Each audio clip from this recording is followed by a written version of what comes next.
I'd like to call the meeting to order. I don't believe Larry Williams, I don't think he was able to make it this morning, the pastor. So we'll ask that Commissioner Bellamy give us the invocation, then we'll do the Pledge of Allegiance. Bow our heads. Heavenly Father, we thank you for waking us up this morning, giving us life, health, and strength, giving us the opportunity to come out.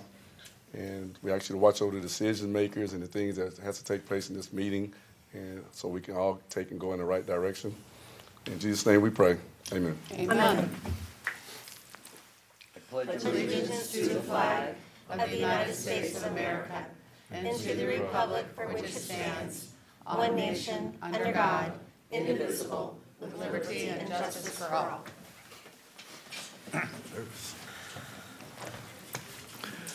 Okay, first thing I could guess, Mr. Administrator, do you have any changes to the agenda?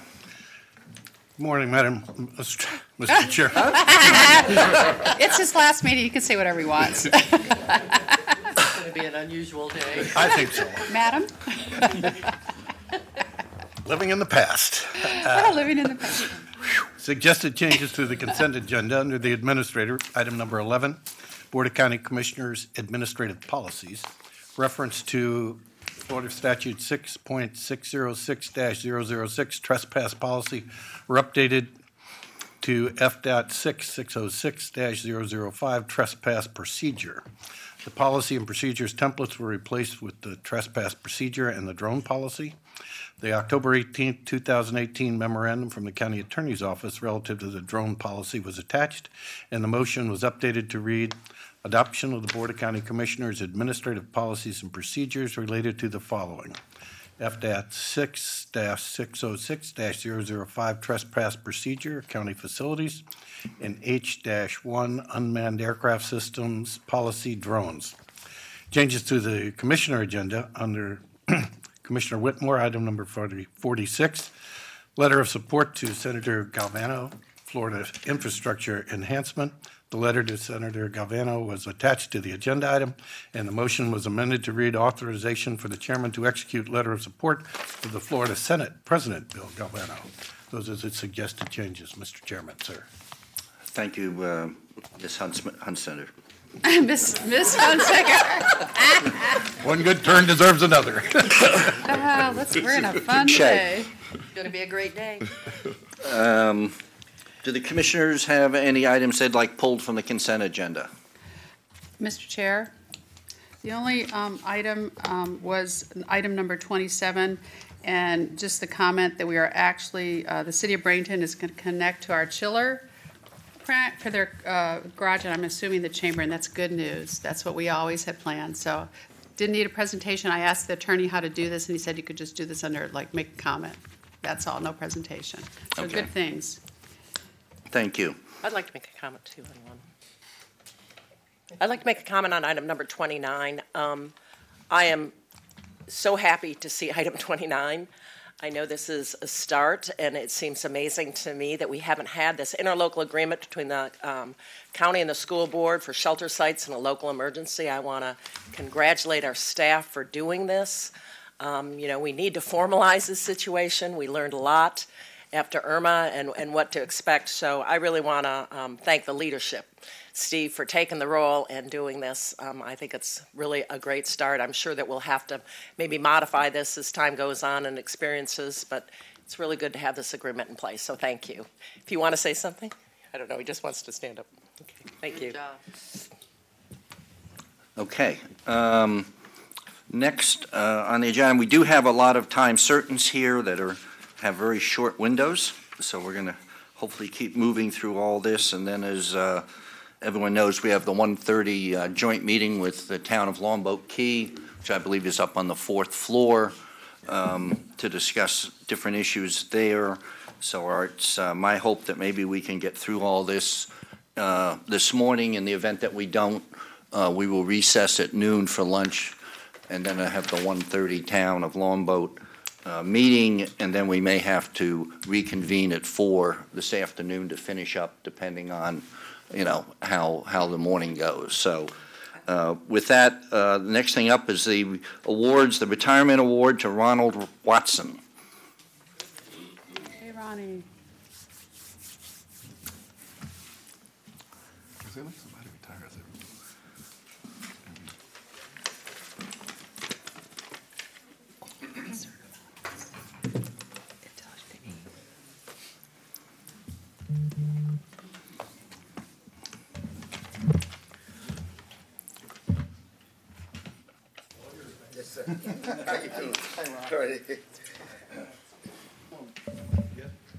Good morning, Commissioners. Morning. It's my pleasure to announce the retirement of Ron Watson from Property Management in the county today. Ron came to the county in 2002 and then joined Property Management in 2009 and helped us open the Judicial Center. That was a wonderful project that got us all launched into the 21st century, and Ron helped us with that, along with the rest of his team. But over the years, I've got to know Ron a little bit, and we discovered that we share a love of football. And the only difference between Ron and I is that Ron played at Riverview and coached the Ringling Redskins, and I kind of watched football from my couch. If you happen to be watching football on your couch one day and yellow flag hits the ground and someone says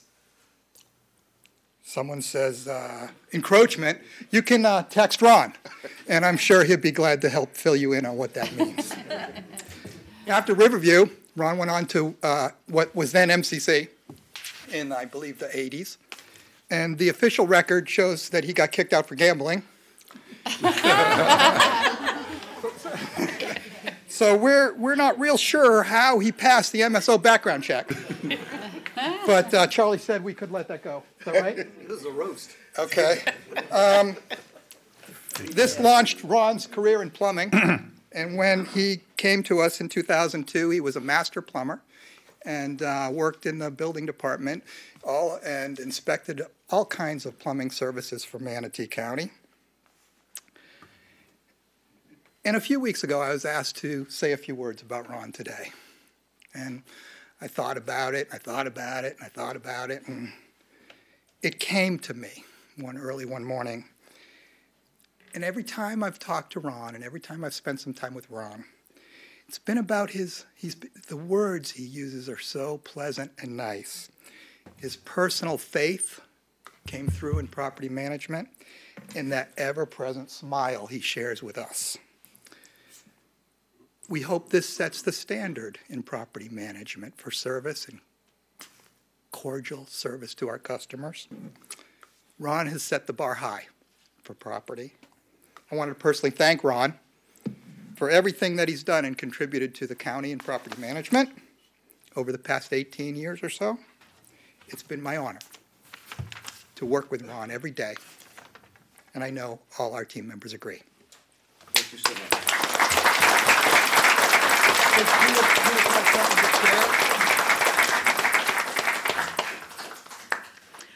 Judith Plesha with Court Administration. I just want to say we've really enjoyed Ron over there in our little world. He's like the mayor of the Judicial Center. Yay. He knows everybody. Everybody knows him. As David just said, he's always got a smile for you, never complains, will do anything for you. And we're really going to miss him. And I want to thank him for his many years.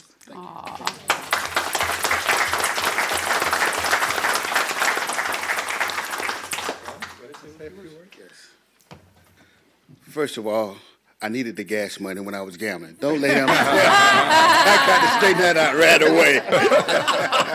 I mean, yeah. Oh, that's funny. Yeah, and I had a speech that I was going to say, but you know what? I just want to speak from my heart. And this comes from my heart. My brother always told me, he said, when you wake up every morning, you go, God, I got to go to work. Change jobs. Find something that you want to do because you're going to be stuck with that for most of your life. And guess what?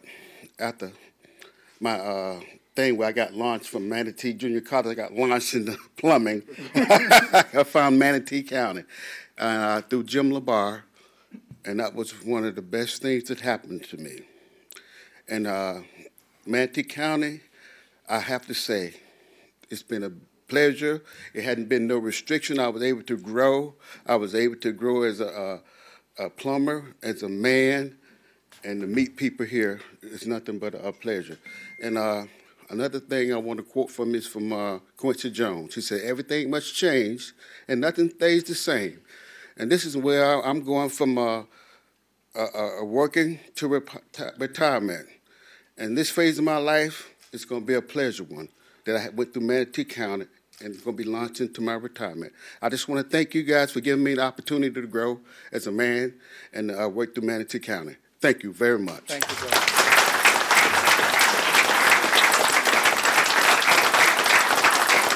Thank you, everyone. Steve, you go down.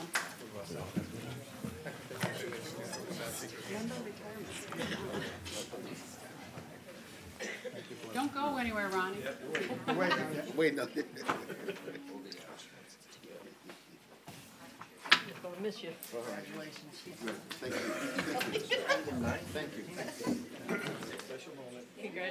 This is your hearty handshake from the chairman. What did you get when you retired?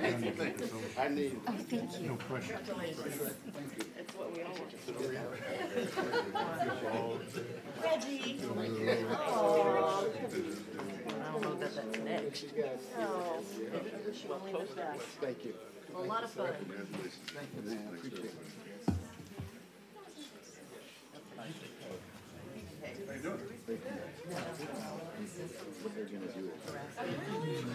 Serious plumbing. I think that's why I come out of here. There you go. Smart man. Congratulations, Ron. Best of luck to you. But I don't see him here, so maybe we're not. You're too young. They got some miles. I'm not sure why it's not there and why we don't all know about it. I will. But it doesn't surprise me. She talked to the chair. Oh, yeah, I didn't talk to the chair. I just been told. Y'all need to know. I didn't know. Thank you. I don't really know for sure. Well, I didn't either. I only heard the chair. I don't know for sure. Okay, we're going to go just a little bit off the agenda at this point. And Now I got it. Get upset. as we know, this is Ed's last official meeting here in the county, along with Dan, but I haven't seen Dan. He probably took the day off. You know? But we have here just a little, thank you for all your great years of service, Ed. He said, I'll go down there. She's missing in action. You're missing in action. He's probably working. But anyway, we just, on behalf of the citizens of Manatee County, thank you for all those great years and doing what you've done for Manatee County in so many different ways that you can't even describe them all. It'd be like the Encyclopedia Britannica, to put it all together. But it's been a pleasure working with you, and I think I can say that on behalf of the rest of the commissioners, and thank you for your years. Thank you very much. You're It's awful kind of you.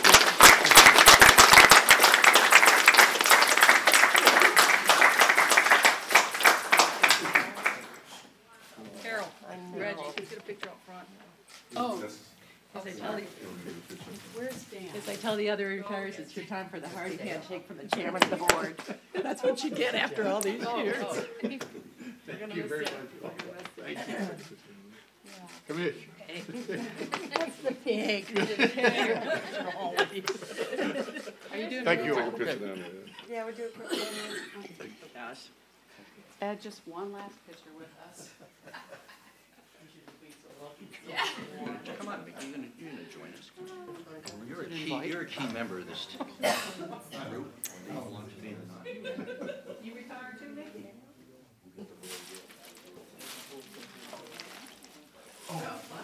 He's gonna hold Dan's flowers for him. Where's Dan? That's why he didn't show up. All right, last time. You know how to do it. Come on, guys. Oh, he is. All right. Got it. All right. Oh, nice. Oh, thank you much. Go home now. Yeah.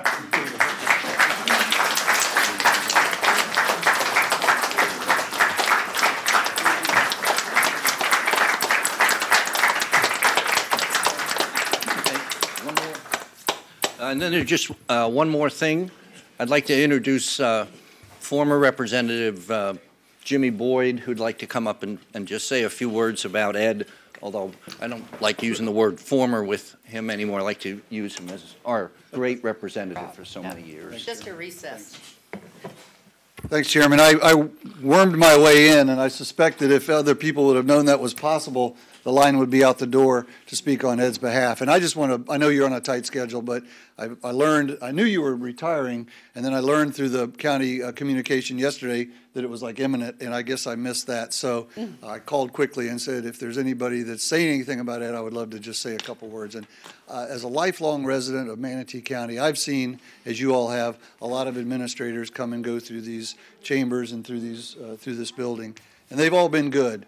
But I honestly can't say there's been anybody as good as Ed Hunsaker. I've had the personal privilege of working with him in my capacity, like you, as elected officials, and there was never a time that he wasn't collaborative, that he wasn't helpful, that he wasn't kind, that he wasn't patient, that he wasn't understanding. You know, as hard to believe, but occasionally state government and local governments butt heads a little bit.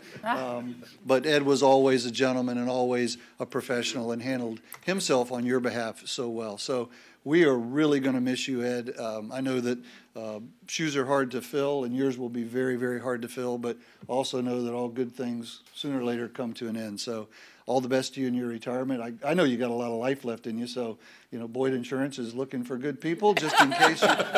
But seriously, all the best to you. Our community is in your debt, and you've done a terrific job representing us all these years. Thank you. Thank you. Thank you.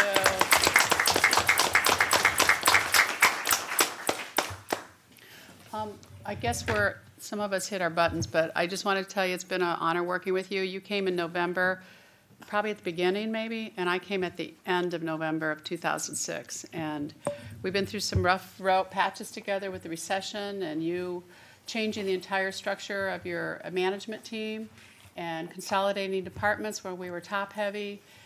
It hadn't ever been done, and Ed, you know, I consider you a close friend, and I'll Thank you. It's been a pleasure.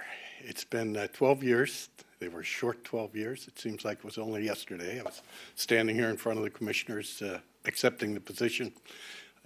I've enjoyed almost all of it. But the staff, the organization has just been a marvelous group of people to be able to work with. It's family. We've had some bumps in the road, but we've weathered them all. I look forward to my next career, whatever that career is. Boyd Insurance, huh? Well, I hadn't thought of that one. But I want to thank the board for your support, your openness, your ability to let us run with the ball here. It's a challenging operation you have, and I don't think most people understand what you have to pray over on any given day until they get elected and come down here and see what it is that you have to do. It's a tribute to you to take the time out of your life to devote to the community, and the community should be ever so thankful for you. But thank you again for the opportunity to serve. It's been my pleasure. Thank you.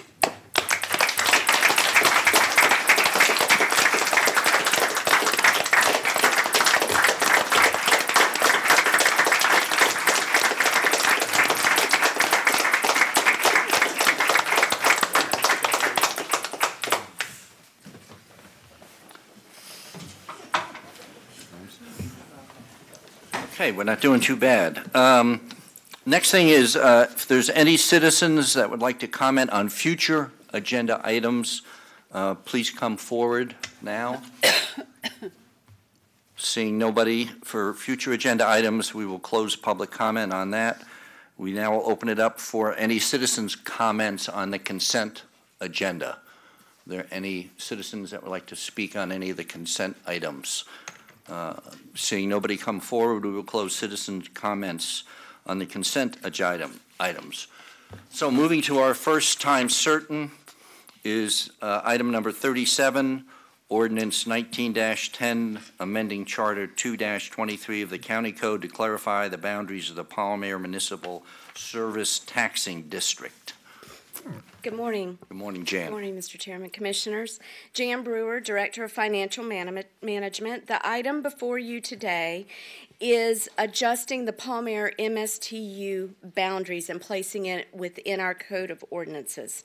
Palm Air was established in 1991, and it's for the maintenance and upkeep of the existing landscape and enhancement of the landscape along the rights-of-way in this area.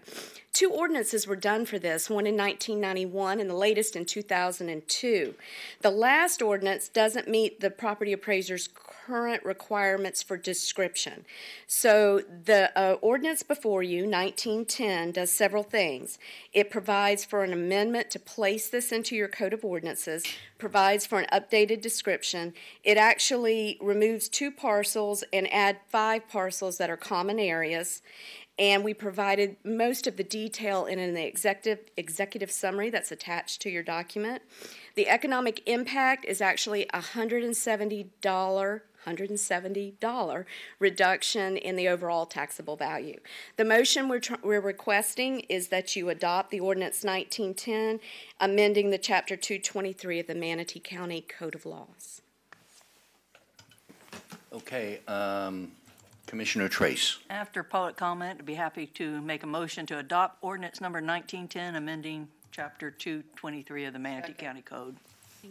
Okay, we have a motion and a second. We'll now open it up for public comment. Is there anybody from the public that would like to comment on the Palm Air ordinance?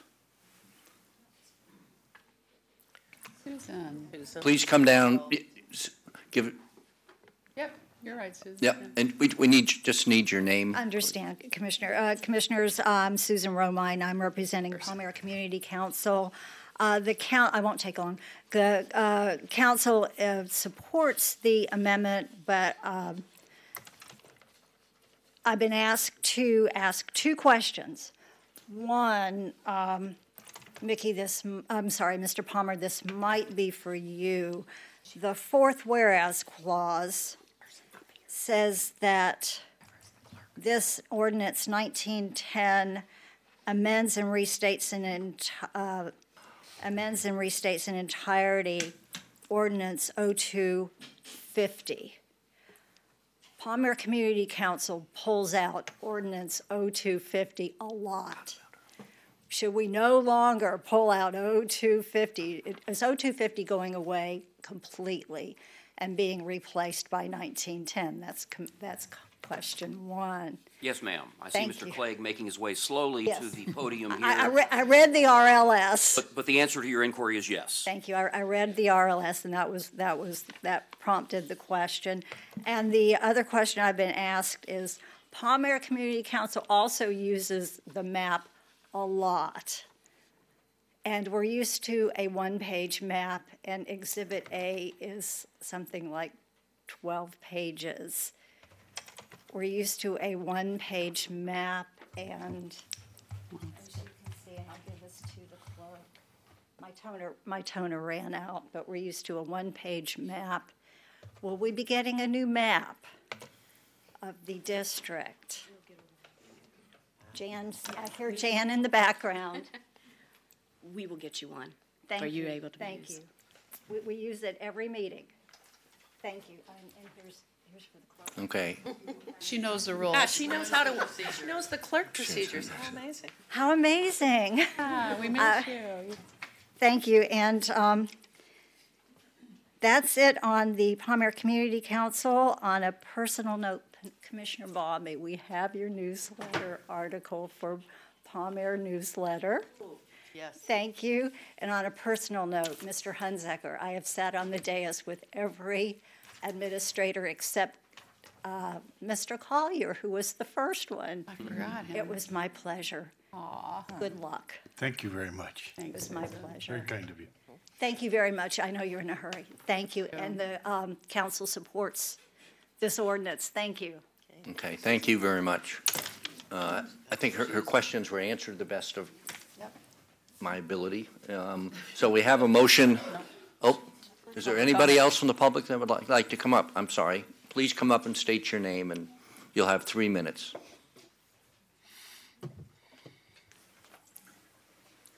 My name is Alice Kemp. I live in Palmyra, and I represent citizens there, and we're concerned because we don't understand this paper we got. Some of us are retired, living on Social Security, and we want to know the impact on our taxes. I believe Jan can answer that behind you. So the overall change to each of your taxes will not change. Right. Your property is valued through the property appraiser. None of that changes. The only thing this did was define the metes and bounds of the area a little tighter for the property appraiser. So you individually inside of there, it will not change how your property is evaluated. And I would recommend you call the property appraiser and he can reassure you on that. I was unclear because it says something about taking care of maintaining the... Right. So for the Palmyra MSTU, the value of your house, you're assessed a millage, 0.2536, that this board allows to happen every year. And that will not change unless they change the millage, but I don't believe there's any intent for that to occur. So the only change that would happen in your taxes is if your property value goes up, and that's through the property appraiser. But there's no assessment for taking care of those common areas? No, it is overall the assessment. It will remain the same. The only taxable difference is a $170 reduction. Which is good. You never hear that. And we'll be happy to talk to the property appraiser with you if you like. Thank you very much. Okay, thank you. Is there anybody else from the public that would like to speak at this time on the Palmyra? Seeing nobody, we will close public comment. We have a motion and a second. All those in favor say aye. Aye. All those opposed? Passes 7-0. Okay, we've got to we can move on to the, I believe, the consent agenda. I move we approve the consent agenda. Second. Okay, we've got a motion and a second to approve the consent agenda. All those in favor say aye. Aye. All those opposed? Consent agenda's approved 7-0. Okay, I got to flip through all these pages. Wow. Approval. Advisory board appointments. I think we can get through this as well. Let me get back. A couple of those. Item is it? I'm out of order. Oh, For 34. number 35? Number 34. No, that's 35. 35. Okay. This is the Healthcare Advisory Board. Got it. Here. And that's Joshua. Oh, there you are. Oh, you Commissioners. show up. Good morning, Commissioners. Joshua Barnett, Healthcare Services Manager. 2 appointments to be made today, one in the seat of healthcare and one in the seat of higher education following 2 resignations due to appointments of working with funded agencies. So you have applications for 1 individual within higher education and 4 applicants in the healthcare seat. Mr. Chair, Commissioner Whitmore. I'd like to nominate Dr. Saad. He is a hospitalist. He's a hospitalist for off and on for years, and it's good to have somebody that's still practicing medicine, like we had Dr. Cohen, who actually left and is now at Turning Point, so I'd like to nominate him. Okay, Commissioner Servia. I'd like to nominate Jane Filesticker. No, that's education. That's the next one. Oh, pardon me. Yeah. Okay. Okay, Commissioner Benak. Yeah, I wanted to nominate John Weiss. He has a very interesting background. I had looked at Dr. Saad. He had looked like he was really young and hadn't been around for very long. So that's why I understand that this is a health care position, but I thought John Weiss had an interesting background and would be valuable member, perhaps, of this organization. But, you know, I would love to see a doctor that had maybe more length of time here in Manatee County, but Dr. Sada just graduated from medical school in 2012, so that's pretty recent, was my thought. But, Carol, I know you go with the healthcare guys usually, and he's even a Michigan grad, which made it even tougher for me to pass up, but that's why I was... May put a jinx on all your teams if you don't. Hey, don't do that to me. This time of year. It's getting ugly up here. Thinking. Okay, Yeah, I was thinking. Commissioner Whitmore? I just wanted to respond. Even though he's been practicing, you go to medical school for almost 6 years. So I do think that you do need somebody that's current up on what's going on in the real world, in the doctor's offices and the hospitals, and where they're sending their patients to turning points in rural health and all that stuff. It's nice to have somebody that has a grip on medical. And, you know, he may have been only practicing since 2012, but he went to medical school for like 6 years. So I think he's pretty qualified. I've never met him. I actually have seen him around, though, but I've never actually met him. I just read his resume, and I actually Googled him to make sure everything was legit.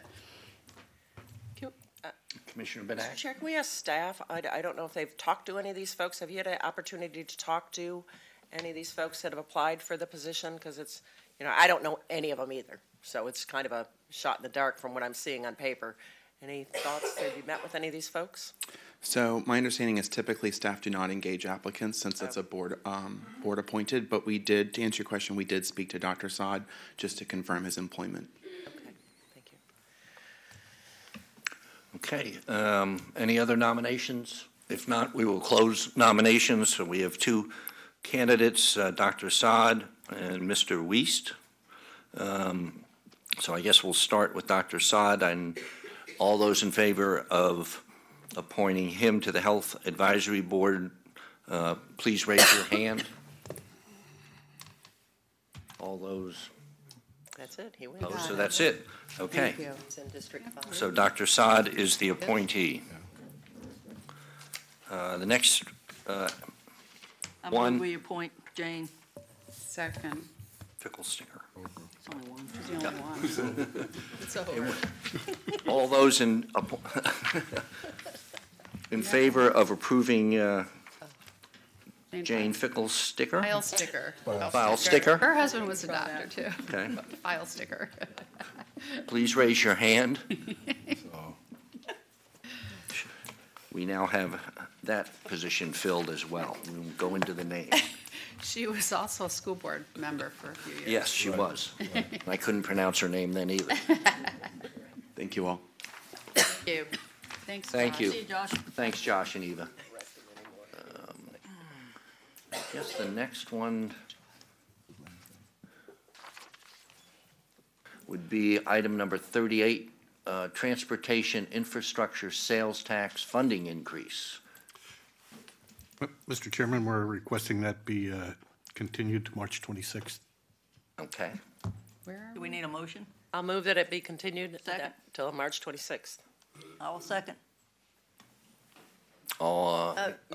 Can I ask why it was continued?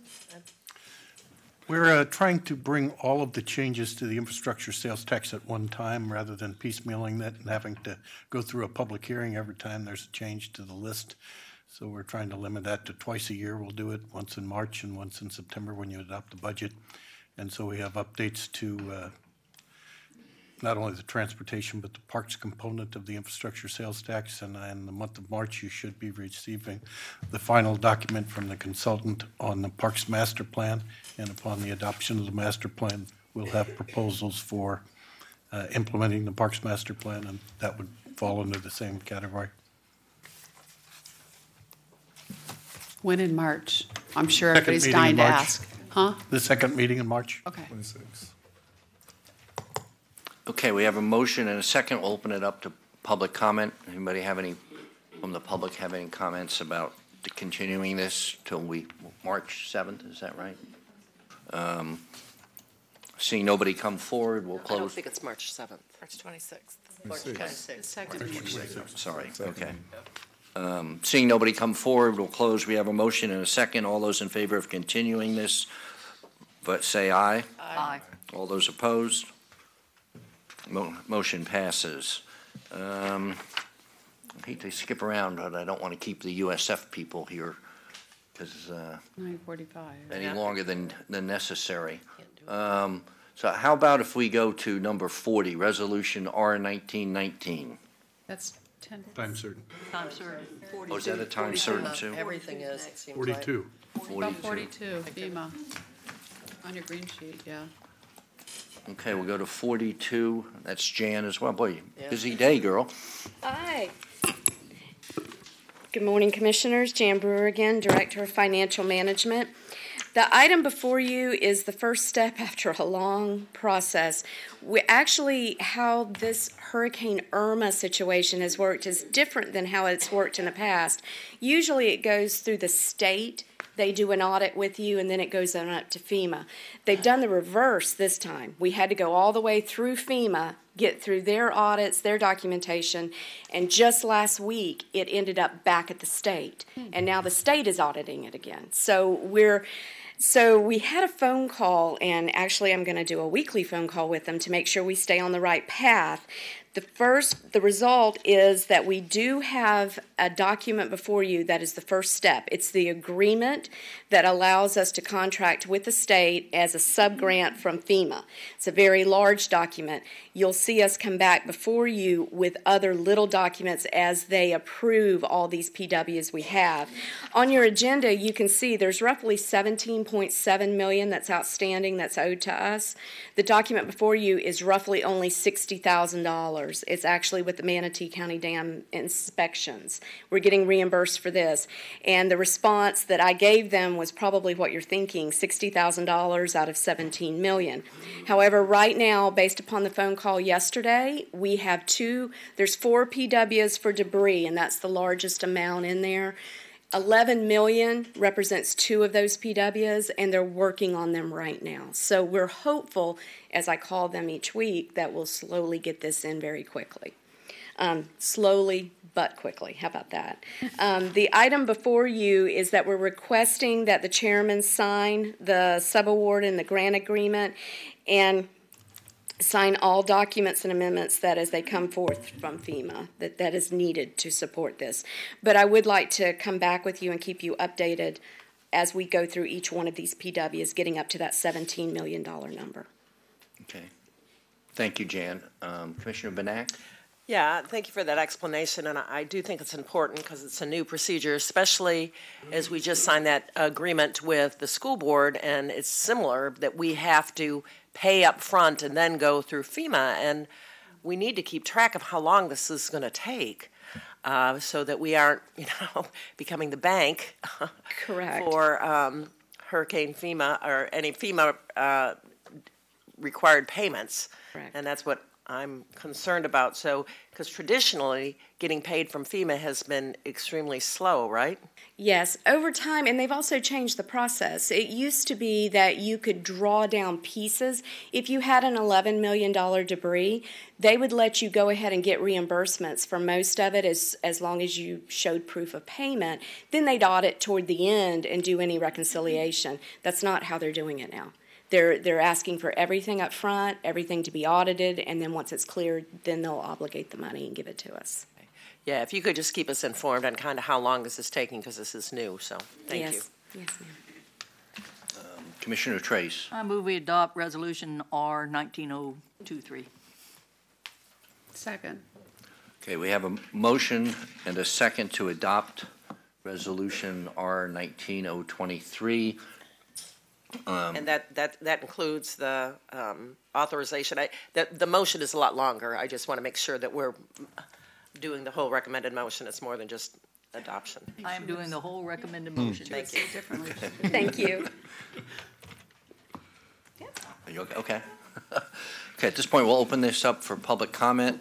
If there's anybody from the public that would like to come down and talk about the FEMA reimbursement schedule. Seeing nobody from the public, we'll close public comment. All those in favor of adopting, say aye. Aye. All those opposed? Resolution passes 7-0. Thank you. Mr. Chairman, if I may. Jan, I believe I believe a county south of us just received some FEMA funds, so there is hope. Yes, ma'am. I think it's closer than it's been. They did? I appreciate that comment because, yes, Yeah. I do too. Okay. Thank you. Good. You're welcome. Okay, thank you, Jan. Let's move on to 43, Utilities Department Staffing. What we got there? Mr. Gore. Good morning. Good morning, Commissioners, and thank you, Jan. That's solid waste money. Oh, yeah, that's right. Get it. Bring it I'll up. build back up your reserves. Yes. Make this quick this morning, Commissioners.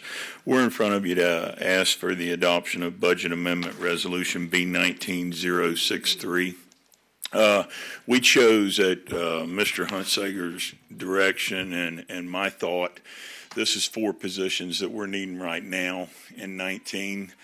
The growth is just really making it difficult to keep up with.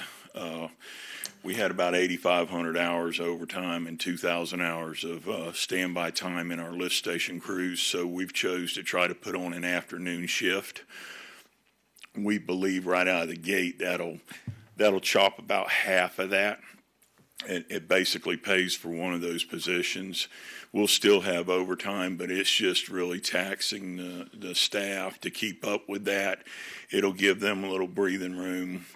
We struggle to keep these positions because they're electricians, industrial electricians. The market's very hard for them. So we're up against a couple of different items there. And the staff is just running ragged. And these other 2 positions are for a span of control, you might say, to try to keep our fingers on it. It's getting really difficult for Mr. Goodwin and the wastewater division to keep up. They're about 165 positions deep right now. So we do plan to ask for more in August when we come in front of you with our budget for some more of that. But right now we're in dire need of these. So we wanted to be transparent and put it in front of you and get your approval on this if we could. Thank you, Mike. Commissioner Whitmore. Yeah, and pipes don't tend to break 8 to 5, so it's probably a good idea to have an afternoon shift. And we all see them out all times of the night, and 8,000 hours is a lot. So this will pay for itself of overtime. This is electrical. That group there deals with right at 800 lift stations. Mm-hmm. So it's an electrical nightmare in that wastewater environment. So that's where that evening crew is focused on. Yeah, I know, and I've actually seen them at nights at my place, as you all know, that major deal that they've had there for ages. So I'm glad you brought this. Now, this monies will be paid for out of our It'll come out of the utilities. We have the funding and reserves to support it. It's our user fees. Yes, for these positions. And then once we get to August, we have about 10 more total. Somewhere in that ballpark, we're thinking this span of control may allow us to slow down on that some, but we'll be ready to chat with you in August about how we plan to fund that. Thank you. Okay. Commissioner Ball? Yeah, and I was going to ask the same question. I asked in my briefing yesterday to make sure this money was coming from utilities and not general fund. Just wanted that said for the public that's watching. Mike, I know you've got a lot going on, especially, and you mentioned the growth. So, you know, maybe sometime you can meet with us, particularly me, and give us an update on how things are going in utilities with sewer lines, et cetera, water lines, you know, what's happening there so that we can be current and up to date on Would love to. This wastewater side, this is collection, folks. I'll just give you a quick, I know we're on time schedule. Neither one of these groups have had any staff added to them since '05.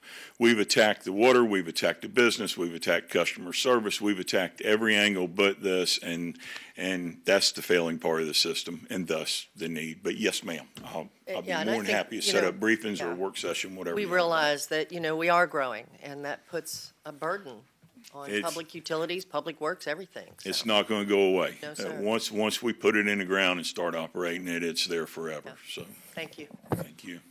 Commissioner Benak? Yeah, and I appreciate you trying to get ahead of this. We all know that, you know, there's legislation pending. If there's leaks, it could cause us significant monetary damages. So we need to stay on top of this. And I want to make sure that you clarify. So these positions are being paid for by the existing rate structure. We're not looking at any increase in rate structure to accommodate these positions that are before us right now. That is correct, Commissioner. We're good on these.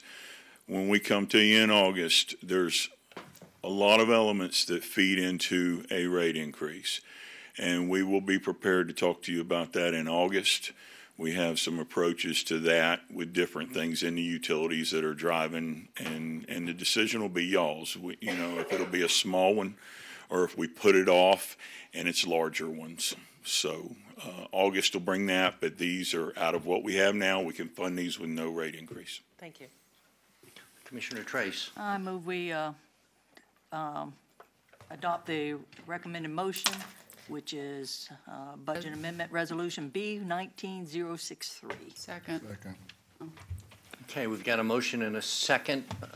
Is there anybody from the public at this point that would like to come down and discuss the increase in staffing for the Utilities Department? Seeing nobody come forward, we'll close public comment. We have a motion and a second to adopt Budget Amendment Resolution B 19-063. All those in favor say aye. Aye. All those opposed, motion passes 7-0. Thank you very much, Mike. Thank you very much, Commissioners. Now we'll go to our first time certain, which is the USF Manatee County Conceptual Master Plan and Partnership presentation. Elliot, thank you. Good morning, Mr. Chair. How are you, sir? I have to take the liberty for a minute, since this is Ed's last meeting. Y'all have been really good to me in my tenure here with the county. And Ed gave me an opportunity 6 years ago when many major hospitality stakeholders suggested to Ed to not appoint me. And he took a chance on me. He appointed me.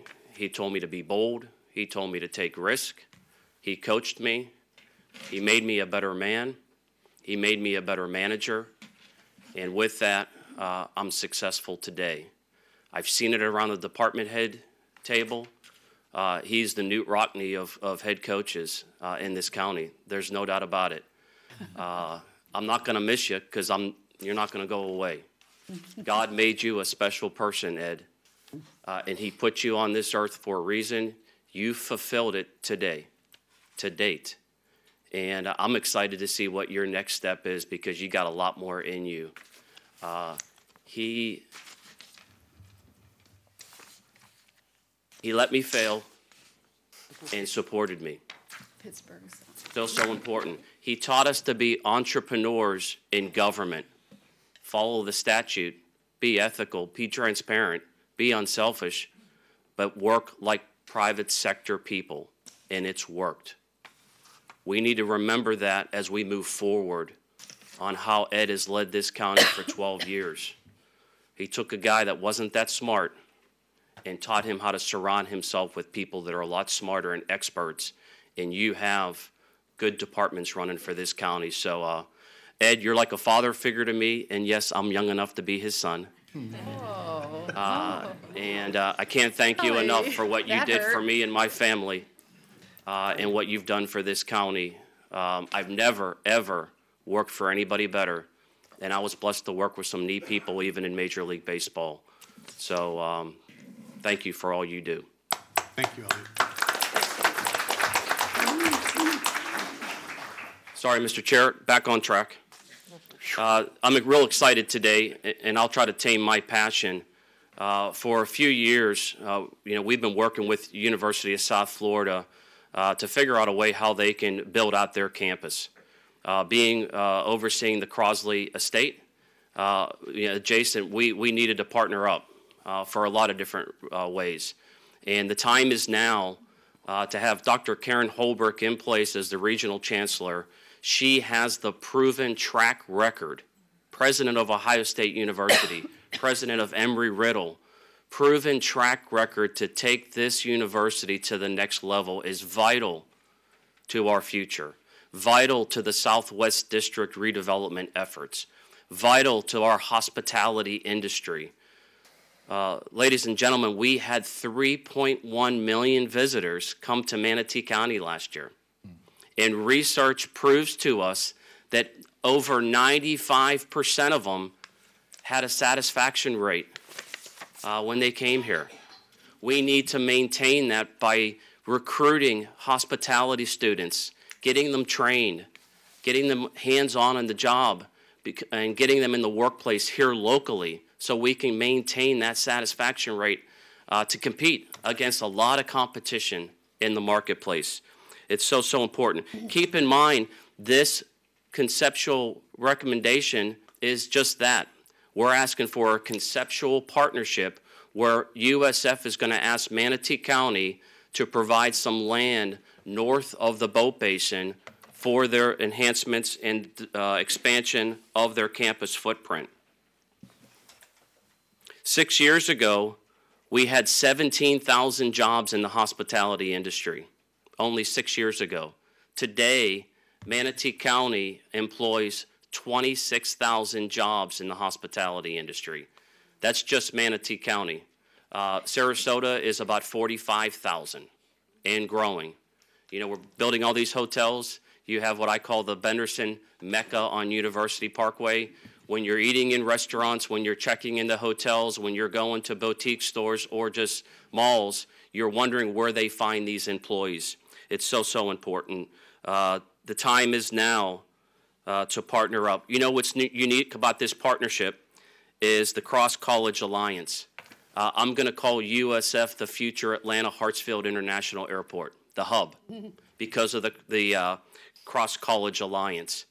To have dormitories here, to be able to recruit students that would feed the Ringling School of Art and Design, that would help feed New College, that would help partner better with Moat Marine, that would feed students with SCF. It doesn't get any better than that. But we need to take the step forward and go to the next level. I'm going to introduce John Horn real quick, who's, you all know, he wanted to provide margaritas for Ed this morning, but I said it was a little too early for that. Why not? You called him Mrs. You've already done some other stuff. I'm afraid to Father. look because he may have shorts on. Yes, he does. John obviously is a major stakeholder in this county, but more importantly, he's on the board for Florida Restaurant and Lodging Association. It's important that you hear from John quickly. He and I, as well as Ed Chowes and Michael Klauber and Katie Moulton, and we can talk about a lot more advisors on the School of Hospitality that know the importance of the school that Dr. Holbrook is going to show you in a few minutes. So with that, John Horn. Thanks for taking time to listen. And just for the record, it is not too early for margaritas. I don't know where you get that idea. It's never too early for margaritas. I do serve on the advisory council for the hospitality college with Dr. Moreo, and it is crucial for us. But what most of us who've been to college get on the campus and are like, well, where do the kids live? Yeah. There's no heart of the campus because they don't live there. So they're constantly leaving, they're constantly going back and forth to apartments and so forth. We need residential housing for these kids. It'll endear them to our area so they're not driving back and forth. This is a great opportunity to provide that for them. We want to expand the hospitality program here with the consolidation of all of the South Floridas. We want to keep it in Manatee County. And obviously, that may be a little self-centered on me that I can get better trained people working with us. But we're all self-centered, aren't we? We're all about what will help us. We need to do it. And I would really appreciate you guys thinking very hard about helping out with State College of Florida and USF and the consolidation. It's awesome. Thank you very much. Thanks, John. Thank you, John. Appreciate it. A little tidbit. The School of Hospitality recruits over in Asia, in Turkey, in Russia, South Korea, and they pay 3 times more the tuition than the state student. The challenge we have is the students that they recruit internationally are staying off-site in very small units, and they can recruit a lot better with on-campus housing. So important. Those new dollars coming into the area every year. With that, if I can introduce Jerry Lopez, as you all know, oversees the Southwest District, and we felt it was important for her to share some thoughts on how this master plan build-out could really help with the redevelopment efforts of the Southwest District. Thank you, Elliot. Good morning. Jerry Lopez, Director of Redevelopment and Economic Opportunity. I just wanted to take a few minutes just to talk a little bit about the importance of USF Sarasota Manatee to our local economy and the overall importance of our economic growth. So overall, our universities are engines for economic growth. They supply our talent, right? They educate our young people, they stimulate innovation, and they provide that direct economic benefit with the purchasing of goods and services by both the university and their students. Studies show that regions with universities have a higher level of economic output, which means that there's an increase in regional productivity. That means more gross domestic product per capita. So overall, these are very good for our area. From a workforce perspective, if you heard Elliot and Mr. Horn talk about that, having that world-class university in our backyard is so important to business attraction. When we talk to businesses, they ask about what do we have in our backyard, and this gives us the ability to develop that workforce and to retain our young graduates. It also helps to attract that global talent and builds our international connections. It really puts us on the map and helps to boost that global competitiveness. Universities are strategic partners for economic development, serving to encourage that innovation, that entrepreneurship, that talent development, as well as that technology transfer overall. They also make very important community partners overall in different activities that we do. And then lastly, from the redevelopment of the Southwest District, the partnership with USF will serve many goals for the Southwest District, and it's going to be an important tool for attracting additional investment and to help create that sense of place. They're a key anchor to help in the area to promote that identity. And with this plan, it will really help for good urbanism, tying into the community as well as to the future with SRQ across the street. They're also going to be a significant investor in the built environment, and again, will help to attract that redevelopment that we desperately need in the area. So just briefly overall for the county, the Southwest District, and USF to be successful, it really needs to grow, to be able to have that ability to do that so that we can keep that economic engine running. And in looking at the master plan, it's a really important component to be able to do that. So thanks so much for your time. Thank you. Thank you, Jerry. Thanks, Jerry. Appreciate it.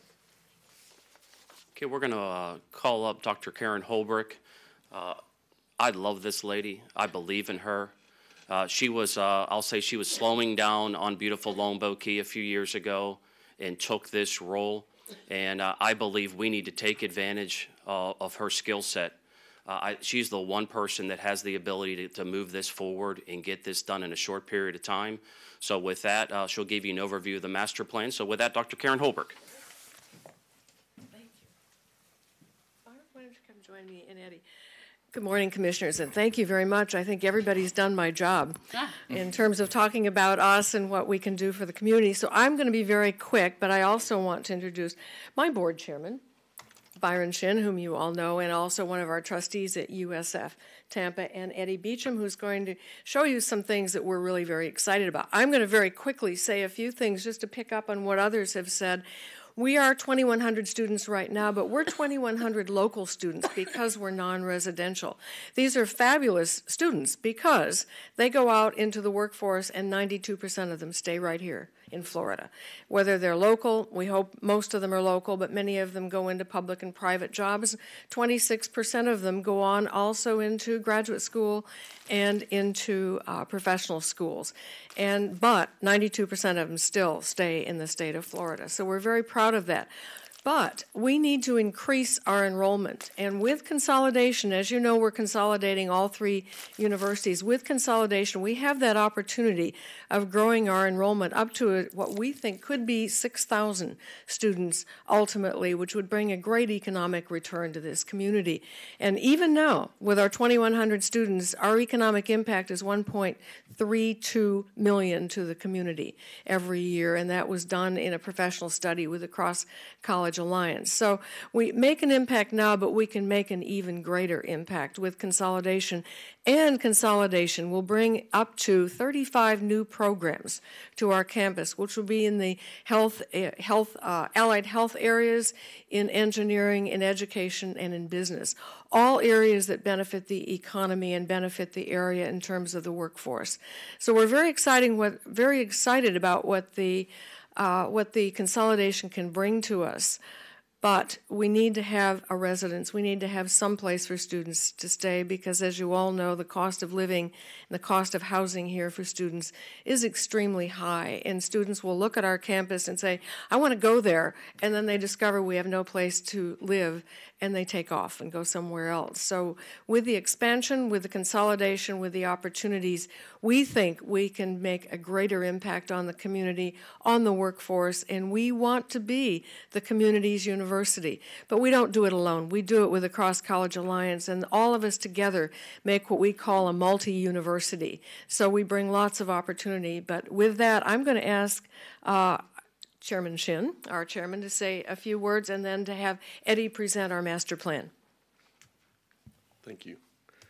As you know, we're very blessed to have Dr. Holbrook on our team.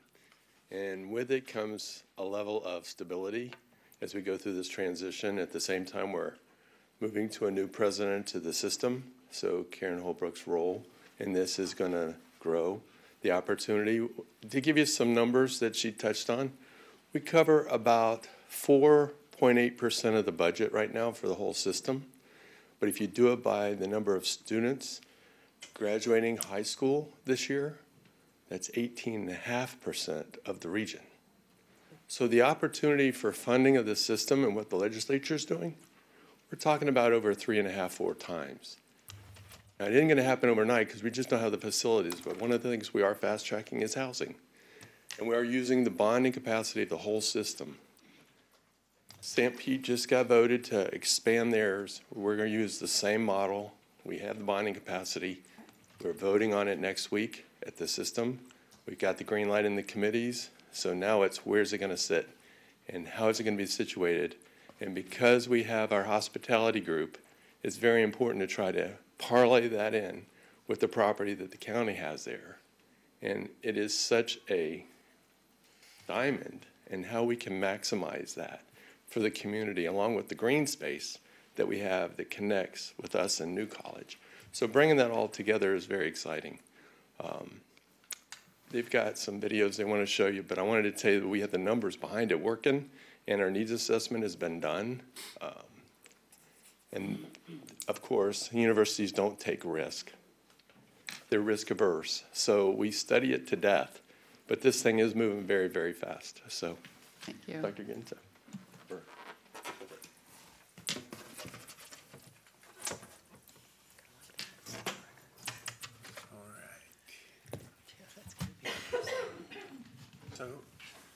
So on to the fun stuff. We have a couple of items for show and tell today.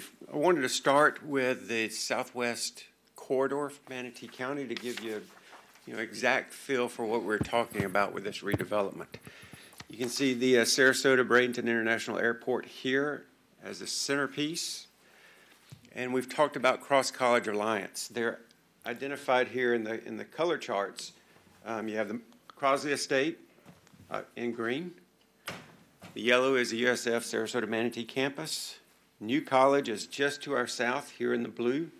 Ringling College the Ringling Museum is just south of that. So this is the corridor we're talking about in this development. Laid on top of Tamiami Trail, Highway 41 is the FDOT improvement plan with roundabouts. And the red lines indicate multimodal paths that can be incorporated into this plan.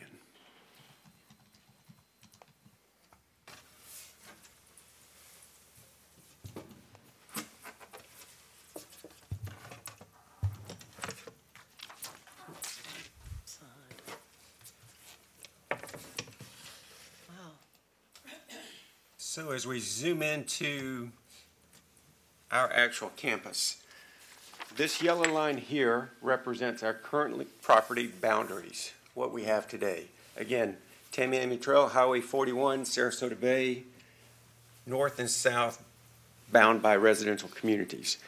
Our existing building here is our primary academic building, constructed in 2006. And our current master plan calls out for 2 buildings, indicated Building 7, both Building 7, as an opportunity to grow our academic program. Each of those buildings represent about 70 to 80,000 square foot structures. And with those 2 structures in place, that would really start to complete the growth opportunity we currently have with existing land.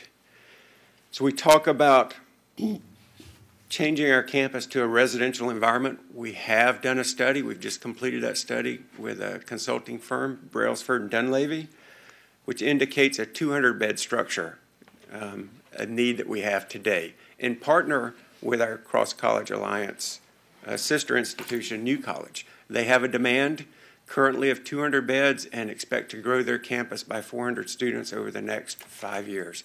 They're the only school within the SUS system that has a 4-year live-on requirement. All of their students are required to live on their campus, freshman through senior, and currently they're turning away 200 of their students. So they have a need. They don't have the ability to bond. As Chairman Shin just said, USF has that ability. It's a perfect partnership. We're working through that memorandum of understanding with them right now. Back to the plan, that first 200-bed structure would be indicated here in Building 1A. As we know that this region is going to continue to grow, our campus is going to continue to grow, we think we're going to ultimately need more than 200 beds. We'll design that facility in a way that can be scaled up to a 600-bed structure with 2 200-bed add-ons. Those are indicated with 1A, B, and C. Building 2 would be an academic green space, areas for students to get out, enjoy beautiful sunshine we have down here in Sarasota. So we would provide that space in this plan. Building 3 is an opportunity to grow our hospitality program. Currently, we have structure in place for that program to have an academic environment around the food service industry. We are not providing an academic environment for them around the hospitality, hoteling industry. This would be a great opportunity for that, tying that into this residential environment. Once we become a residential campus, we'll need places for our students to hang out, to engage in campus. We currently do not have a student center. We're proposing that in this plan with Building 5. It'll be about an 80,000 square foot facility that would have food service, bookstore, student government, student club space, and athletic facility space for students. So we've got the residential piece, we have the hospitality piece, the student life piece. Currently, the Building 7 on the south side of our academic core is being held for our ISTIC building, our Integrated Science and Technology Complex. It's a $45 million building, roughly 80,000 square feet. It's currently on the capital improvement plan for the University of South Florida. When you talk about economic impact, just from the buildings that you see here, it's about a $100 million impact just in construction. When you put the STEM building, the residential component, and the student center in place. You may ask yourself, how are those students going to commute between the Sarasota Manatee campus and the New College campus? The blue line indicated here on the map is an existing pedestrian pathway that currently connects our 2 campuses. The land would be contiguous with this deal. The orange line indicated on the plan will tie that existing pedestrian pathway to the northern community. So that's our plan. Yes, oh, one more thing. So athletics. We've been talking about athletics for this campus for years. We've been working with our athletic department and our new athletic director in Tampa.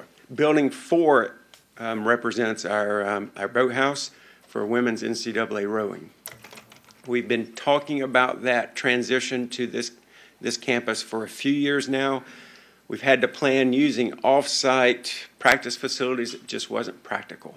This plan would allow those students to come to campus, live in our dorms, practice on campus, engage in the academics, and really change the makeup of our campus tremendously. This obviously is one-dimensional. We have a video we'd like to show to you that calls out all of these buildings, and it's quite dynamic. So, thank you. Let's start that. Sorry, I think it's loaded. I think it's ready to go.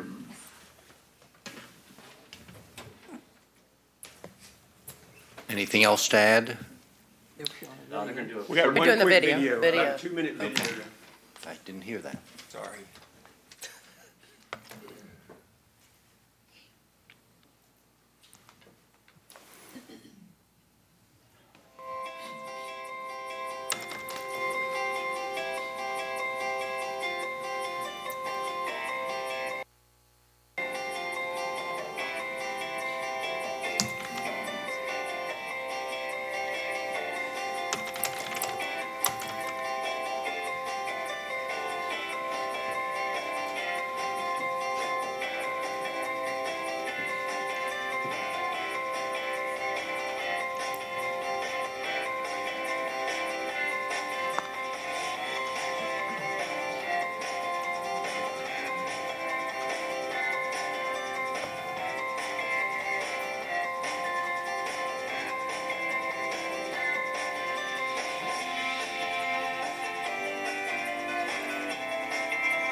You're looking at the new student center that's just come up, and in the distance is the first and then the second potential residence hall.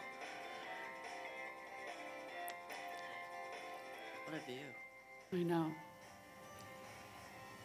Hard to study. That's the third residence hall, or that's the new hospitality building that's attached to the residence halls, I'm sorry. Close to the Paul Crosley, by the way, the little boathouse you can see in the distance. The third residence hall you see perpendicular, and then there was the last picture you probably went very quickly over was the last academic building that's coming in. So that's the full campus view. Thank you. Mr. Chair, Commission, we're looking for a conceptual approval today. Why is that? To respect the sweat equity that USF is going to put into the due diligence beyond this. We've worked with John Barnott's team on what makes sense, what fits here, what does not. John Osborne has been privy around the table as well. We feel comfortable that this build out makes the most sense for the land that's available. The north of the boat basin is about 8 acres. The buildings that would encroach Manatee County land is probably about 5.5, 6 acres. The most important objective, I know you all would concur, is with your approval to keep pursuing, the master plan cannot compromise the characteristics of the Paul Crosley Estate Mansion. And so this video will be expanded to show you different point of views, even from the Bayside lawn looking towards the boat basin. That is so important, but we feel comfortable that we can find the balance and grow this campus that really gives the Southwest District a kick moving forward for redevelopment. And then, of course, it hopefully will create more urgency to trigger the FDOT road improvements on US 41. So with that, I know there may be a lot of questions in regards to permits and planning and environmental. That's all part of our due diligence. With your approval, conceptual approval, we would come back with a land agreement. There would probably be a reverter clause in there. And we would also go over everything, who would pull permits, who would not pull permits. Of course, USF is through the state, so they would be exempt if they control the Manatee County land from a lot of permitting. So we're comfortable, at least just to say, you all agree with this, with your approval. We'll come back with a land agreement for your consideration. Thank you, Elliot. A bunch of people up here. Commissioner Ball. Yes. Ironically, Casey Welch had been trying to get me to go on a tour actually since when I filed to run for state rep last year. And I ended up not going, obviously. And so I went yesterday, and it had been on my calendar for probably 2 months to go yesterday. Little did I know this was coming forward today. But I got to tell you, I'm embarrassed to say I'd never been there, because once you get there and you start walking the buildings, and you start, you get in your car and you're riding around looking at just how peaceful and wonderful it is, and Crosley right there, it's a great experience. So I've got to tell you, the one thing that really stuck out to me was not having any dorms. Here we have a beautiful university that's right in Manatee County, and we have to move forward to help develop this university to be the best it can be. And in looking at it, I was shocked at how small it is at this point, what they have to work with. I mean, their labs are in portables. I felt like I was looking at the Manatee school system when I was there. They are so much more. They need to be so much more. And it's just a wonderful university. And the students, I talked to several yesterday when I was there, and they love going, but they would love to have some other things that would help them get their education in a better setting, and you can't blame them. And as far as bringing in students from other areas of the country and the world, that's what we do, isn't it? Right. I mean, who wouldn't want to? I mean, I want to go back to school because I want to stay in their dorm. It's it'll be right on the water. It's beautiful. I mean, I was asking them, how much is it going to cost? I want to go. But at any rate, there's a lot of issues there. They're going to need a lot of help from us. I'm honored to have them coming before us today and asking Manatee County to partner. Mr. Chairman, when we're finished with this and we're ready for a motion, I'd be honored to make it. Also, FDOT, I did check on the study. The MPO is going to have a presentation next month, actually this month, at our March meeting on 41 and the roundabout, so that's moving along nicely. And it's just a great time for USF, truly. So I don't want to make the motion yet, Carol, because there hasn't been any public comment. So I'll wait, but when it's time, I'll make the motion. Thank you. Okay, Commissioner Benak. Yeah, this has been a great presentation, and I know we had the exhibits were given to us ahead of time and the article, and I really appreciate the work that USF has put into this campus, the Sarasota Manatee campus. Some of us have been around for a long time and have seen this grow. Some of us were actually around when the county acquired this property. And I want to say congratulations to Pat Glass for heading this up. I was there for the opening of the Crosley estate when the county acquired it. And a lot of people thought that was wrong for the county to acquire this land. It was valuable land, and there were a lot of concerns about it. And I think it has worked out incredibly well. Anytime that we can have open space on the waterfront and keep it in public ownership, I don't see a downside there. So I'm excited about this partnership. I know we're going to have challenges. I remember the challenges the school went through when they built there, and it is in an urban environment. But I'm so excited about the opportunity to provide public access through here, and that's going to be a challenge because you're going to have to keep your students safe, but we're going to have public access. So I'm going to charge you with that, first of all. Second of all, I do think there's an opportunity possibly for maybe some in-kind support to the county government. And I was thinking about this valuable land. And I understand that we're making a partnership so it can happen. But I think there should be some opportunities for some in-kind partnerships. Think about it. We have people here that are extremely interested, our employees, in sustainability. You have a program in sustainability. Perhaps we could create some opportunities for some of our employees to have opportunities to study, or I would like to get creative a little bit. This is, again, a very big deal for our communities. So I got to look at it from the perspective as a county taxpayer. So I'm throwing that challenge out to look at that. And I did speak with Ed a little bit about that, but I think there are opportunities. Good idea. I think that's a wonderful suggestion, and we are really on that page already. The new building that we didn't spend any time, I didn't show it to you as it came on board, the ISTIC building. Part of that, a whole lot of that, has community space in it because we want the community to come on campus, and we want the Institute for Public Policy and Leadership to bring in more programs that connect with the community. That's the whole premise of this building, is that it's not going to be just a plain old lecture lab office building, but it's got to be one where kids can come in, where young children can come in, where we can have summer programs for people in the community, whether they come from out of state or in state or whatever. But that's totally our view, is that this should be a partnership, and it really should be a place where the community can come and enjoy the campus. We do it now with Selby, but Selby is small, and we need many different kinds of venues for the public to come. So we're right with you. I thank you for saying that. That's very important to us too.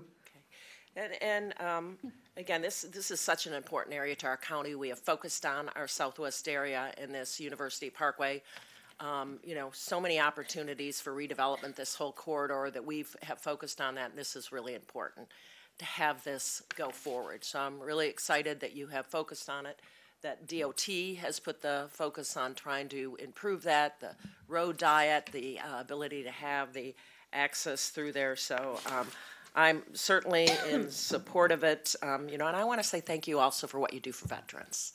I know every year that you have incredible programs that you have on Veterans Day there, and you focus on that, and you give opportunities to returning veterans to study and to deal with some of the issues that they're dealing with. So I just want to say thank you for that.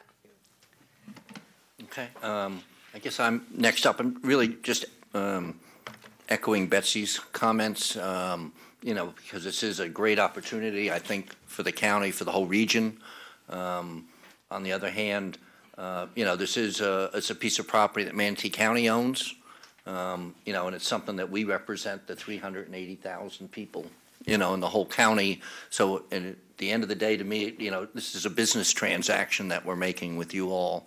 And, it's something that could be great, but we know we've got residential units on both sides of the campus, and sometimes those don't always mix real well with college students. So I'm sure we're going to be hearing the other side of the story as we move down. But I think from a standpoint that conceptually it looks great, and I'm certainly in favor of moving forward, but as so many things, the devil will be in the details as we get into it. And if I could just say, Dr. Holbrook, I think maybe we should hire Jim Nichols to come in and review all this for us. And Jim was the CFO of Ohio State for about 30 years and lives here out in Lakewood Ranch. Yeah. And, we'll have him give us his perspective from the educational side so we get a true story both ways. But I wish you all luck, and I'm looking forward to seeing this move forward as fast as it possibly can. Thank you very much.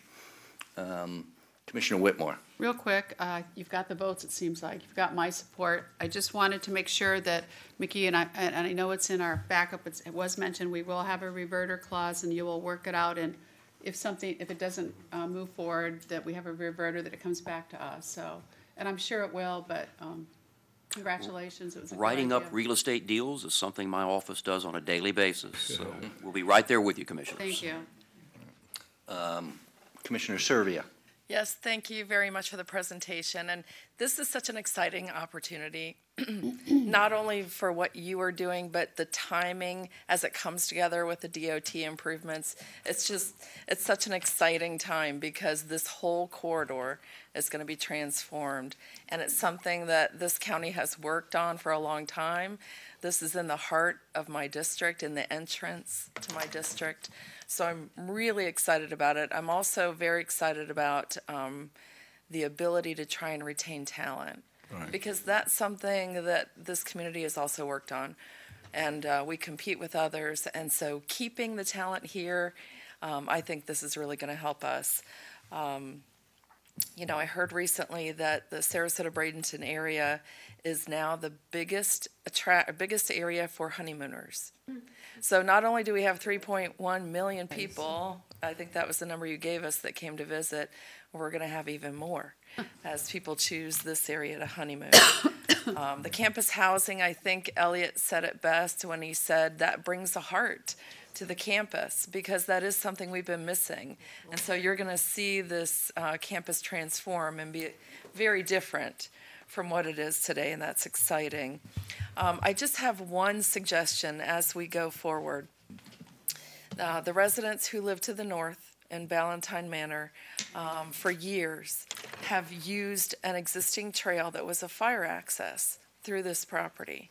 And there's been a lot of concern that they may lose the rights to use that. And one of the things that they enjoy very much about traveling between where they are at Long Bay Boulevard and to the existing trail that's been built on the USF side, which is stunning, is that they don't want to walk in the sun. They want to be able to walk under the tree canopy as they do right now. So if we could please try and incorporate that into the design so that there is that connection between the neighborhoods, that would be wonderful. And I'm so happy to hear about the community space that's going to be available. We desperately need that in this area, so thank you for that. We concur with the trail. Yep. Absolutely. Perfect. Thank you. Attorney Palmer. Thank you, Mr. Chair. Just supplementing Commissioner Benak's commentary just a little bit. I was a young assistant county attorney when we acquired the Crosley estate many years ago. I had some involvement in that real estate transaction, and yes, there were tons of naysayers. I didn't think it was going to get done, frankly. But again, kudos to Commissioner Glass, after whom these chambers are named, for not giving up in that crusade. And here we are decades after the fact, and there are no regrets. It's a gem of a piece of property. So I just thought I'd add my 2 cents there. Thank you, Mr. Chair. Seeing nobody else, we'll now open this to public comment. If there's anybody from the public that would like to come down to give their opinion on this. Seeing nobody from the public, we'll close public comment. Commissioner Ball, I think. Yes. It's a great day for USF, taking it to the next level. It's great. I'd like to go ahead and make a motion of approval of Conceptual USF Sarasota Manatee Master Plan and authorization for the county administrator and USF to develop a draft partnership agreement for the county commissioners to consider at a future board meeting. Second. We have a motion and a second, I think by Mr. Bellamy, and by Ms. Ball. Does that sound about right? I think there was a tie there, so I'm giving it to Mr. Bellamy for the second. All those in favor say aye. Aye. All those opposed? Thank you so much. 0. Appreciate it. Thank you all. Bye-bye. Best of luck. Thank you. Thank you. Don't forget our partnership. That was a good idea, Betsy. Okay, we'll now go to the 10:15 time certain.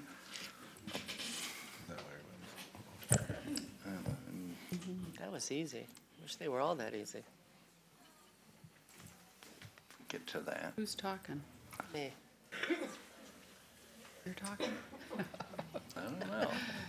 Guess we'll have to find out who's presenting this one. Somebody. Chair. Mickey Palmer says. Oh, Mickey, yeah, because it is okay. a resolution. Somebody. Yes, that would be me. Commissioners, I don't know that much commentary is in order here.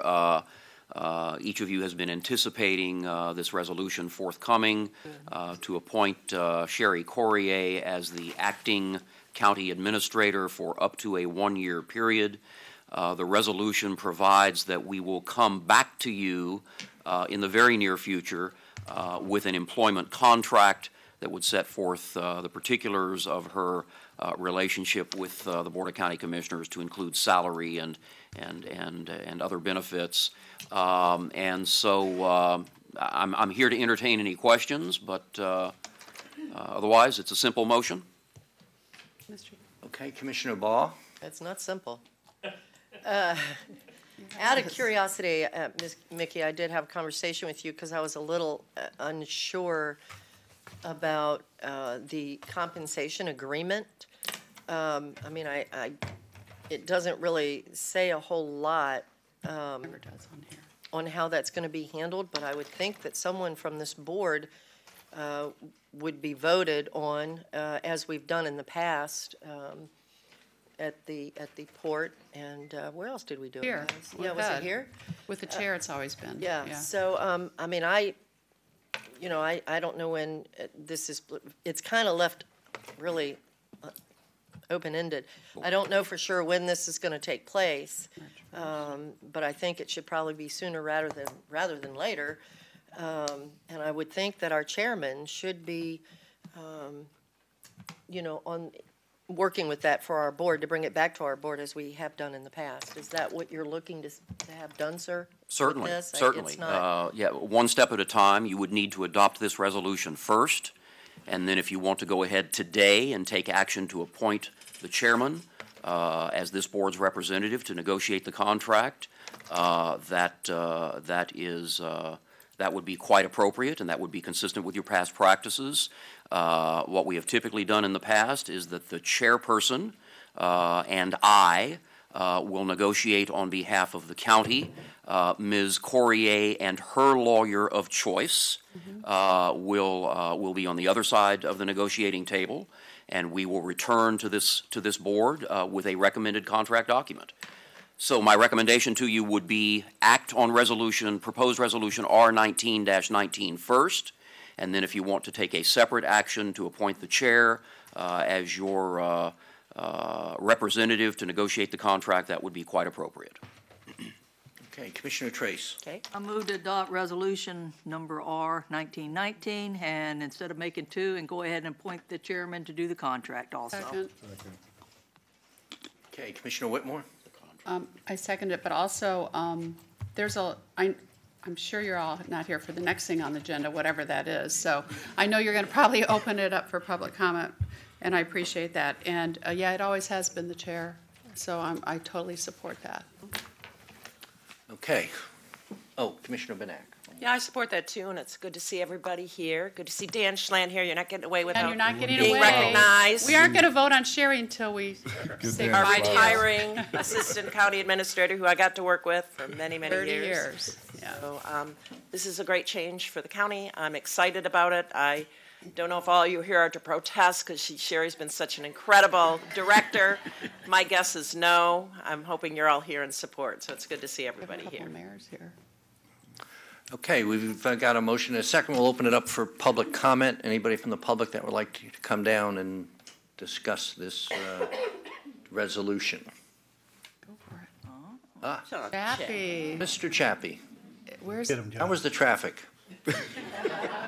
You had to bring it up, didn't you? Chairman, Commissioners, Mr. Bellamy, did you have any clue at all what you were getting into? Oh, my God. Thank you for allowing me to speak today. Couple things first. Dan, Ed, congratulations. It's been a wonderful, wonderful experience in working with you guys and learning from you guys, as I did from the team that you have put together here. It's been remarkable. I also wanted to let you know that with this retirement, I have a couple extra beach chairs. All right. Number one. Number two, I also have some parking spaces, more importantly. Yeah, that's more important than anything. At the house. And number three, happy hour starts at 3. 7 days a week. It's 3 o'clock somewhere. 3 o'clock in the morning. I just want to say you guys can't do any better than moving this thing forward and giving Sherry this opportunity. She is an amazing individual. She is so caring and so loving for our community, our home. You're not going to find anybody any better. She has moved up from the ranks. She knows all the players. She will do an excellent job. There's not a single person around here that can name something that she's failed at. You give her a job, and she does it. She does it with dignity. She does it with honor. She does it with her heart. And she can be tough, and she will be tough enough for this job. I know she will. I've seen her in action. You've all seen her in action. So I'm done. I just think you just can't do any better than having Sherry in there. Thank you. And thank you for wanting to do this. I have no clue why. Thank you. Mr. Barnott. Good morning, John Barnett, Building Development Services. I want to thank the board for their wisdom in the decision they're about to make. You can see by the support that's here that we all support that. Thank you. Thank you. Oh, Dan. Whoa. Now it's the time. Hear from Dan. Now we get to say goodbye. So you didn't take the day off? You didn't take the day. Take the rest of the Your day flowers are upstairs somewhere. All right. Dan Slant, Deputy County Administrator. I did want to come down and thank you for the flowers. That's the first time in my life I've ever got flowers, so thank you very much. Hey, see? Did something different. Yay. I'm a man of few words. You all know that. But I do want to say about Sherry, I wouldn't feel comfortable leaving at the same time as Ed if Sherry wasn't there. I know she's able and capable. She's always cared about Manatee County, and as Mr. Chappie said, always does a wonderful job with everything she does, and I'm looking forward to this next step in her life. So anyway, thank y'all very much for this morning that I missed. So anyway, thank you. Good luck on your retirement. Good luck. We're going to miss you too. Ed. Thank you, Mr. Chairman. I couldn't be happier with the decision you're about to make. There's no one better to turn the reins over to than Sherry. She has witnessed how we've managed this place over the years. I know she'll manage it with her style, and it'll be different, and you'll enjoy it. Are you saying we don't enjoy yours? There have been days. There have been days. But I've enjoyed the stay here, and I know that Sherry will take the reins and keep things moving for you and the community. Without any hesitation, there will be a seamless transition, and we've worked diligently to make it such. So thank you very much. Congratulations, Sherry. Thank you, Ed. Anybody else from the public that would like to come down? Valerie. Good morning, Commissioners. Valerie Vale with Manatee County Medical Society. I come forward this morning representing the physicians in Manatee County in support of Sherry. She has her finger on the pulse of everything in this county, certainly most recently with Ed's direction, and we certainly would support her. I can't imagine anybody else who could take this role. She can be tough. She stands her ground, and we appreciate her for that, and we just ask for your support in that. Thank you. Thank you. Anybody else that would like to come down and speak? Seeing nobody, we will close public comment. We have a motion and a second. For clarification, are we going to incorporate employment into this resolution as well, or is it we're going to do a second one? The motion was to accept Sherry and have you and Mickey do the contract. Approve the That was the resolution and motion. Okay, everybody's clear on that. Okay. Approval of the resolution and to have you start negotiation and bring us back that agreement. Was the motion. Okay. So we have a motion, second. All those in favor say aye. Aye. All those opposed? 7-0. Congratulations.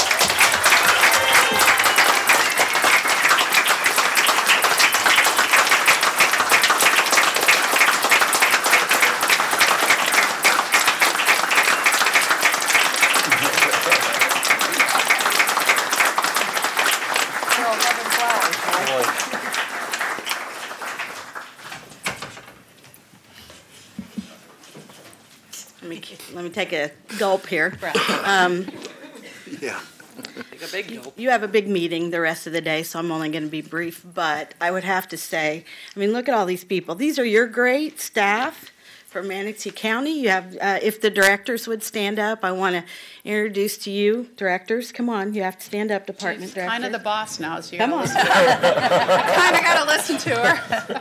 This is your leadership team. All the faces are the same, but as has been mentioned, yes, we all have different style. Thank you, and I think you're going to get the same and even more service from them as they move through all their projects. I want to thank them for the support. I want to thank all of the people from the community. Thank you. You can sit down now. I do want to quickly say to you, that I know that the decision to make a change to your ordinance wasn't easy, and we've already talked about that before, but one of the things you might not know is over the last probably 3 to 4 weeks, hundreds of people have approached me, lots of people whispering in my ear that they also fell short of receiving their degree or accomplishing their ultimate goal. And it was very inspiring to me to hear them admit to that and have somebody to tell that to. So, well, this has been a tough month. That's been a really interesting thing that's transpired, because this community is, 30 years ago, I showed up across that bridge. I didn't know a soul. These are all the people now that I have made friends with. And yes, I think it's true. I can be tough. You'll see that when necessary. But I think the best part of what I've learned is relationships are really important. You all have a tough job, and you have to make decisions every day, just like the rest of the folks behind us here, all the folks here that are in the departments and that run across the 1,900, and then the 388,000 people out there. You have a difficult job. I'm here during this transition to make that the easiest part that you have, and not to create problems for you, but to help move things forward. Mr. Hunsaker has been, well, everything that you've heard, that's him. Mm-hmm. He's been inspiring to me, but he's also led us, and we've watched him make difficult decisions. Do we always agree? No. Do I learn a lot about his experience? Yes. And also, I'm so glad that Dan came down, not to talk about me, but so we could embarrass him. Yes. Because he tried to get out of it this morning. And there is a little bit of nervousness come 5 o'clock on March 1st, because this is a big drain from the community. But as you saw, the directors, you see some of the staff here. These are people I've worked with over the years. They can do it. They can do it. They're here for you. I'm no amateur, by the way. Good girl. I'm a true professional. I'm here for you. I'm going to help lead you through the transition. Whatever decisions you make in the future, I'll be here. Manatee County's my new hometown over the last 30 years, and I want to thank each one of you, Commissioner Whitmore, Commissioner Bellamy, Commissioner Trace, Mr. Johnson, Commissioner Benak, Commissioner Servia, Commissioner Ball. I want to thank you for the opportunity, what you had to do to make the change, and I want to tell you that I'm here to earn the respect and the trust of this board, this community, and to work alongside of the county attorney, and his staff have been wonderful. Mr. Clegg's been helping to craft the language and to be careful about who he helps Mr. Palmer bring forward to you, and so I certainly do appreciate it. One thing I can say is, by making this move, I don't have to learn a whole lot of new names and faces, and they don't either. My family's been committed to allowing me to serve for all these years, so they're still with me. They think I'm crazy, I'm sure, but every once in a while I make it home at night, and my house sees me. So I want to thank you again, and appreciate this. And I know you're going to hear me speak a lot over the next few months, so I'm going to close out there thanking everyone that took time out of their busy schedule to come today. Thank you. Thank you. Go get them. A couple people here.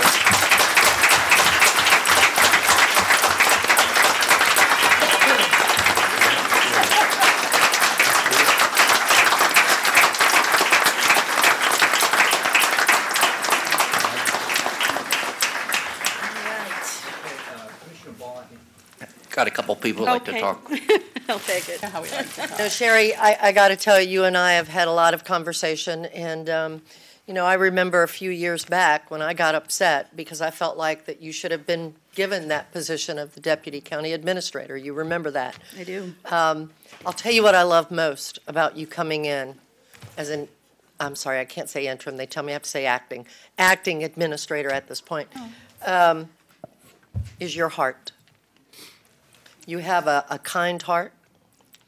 You follow a lot of times your heart.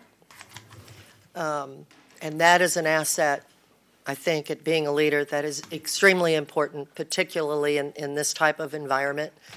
And I'm so, so glad because I think that is your strongest strength. So look forward to working with you. Thank you. My pleasure. Commissioner Whitmore. Just real quick, March 1st, 5 o'clock, you will be the administrator. And there was a businessman in town, and believe it or not, the businessman was in the development community, and he was talking about Sherry, and he goes, you know what, and you know how great this world is now? He goes, she will be your first female administrator. And I went, oh my God, I never even thought of that. I mean, I had never even thought of that. So you will be the first female county administrator in Manatee County. Honored. Congratulations. Thank you. Hey.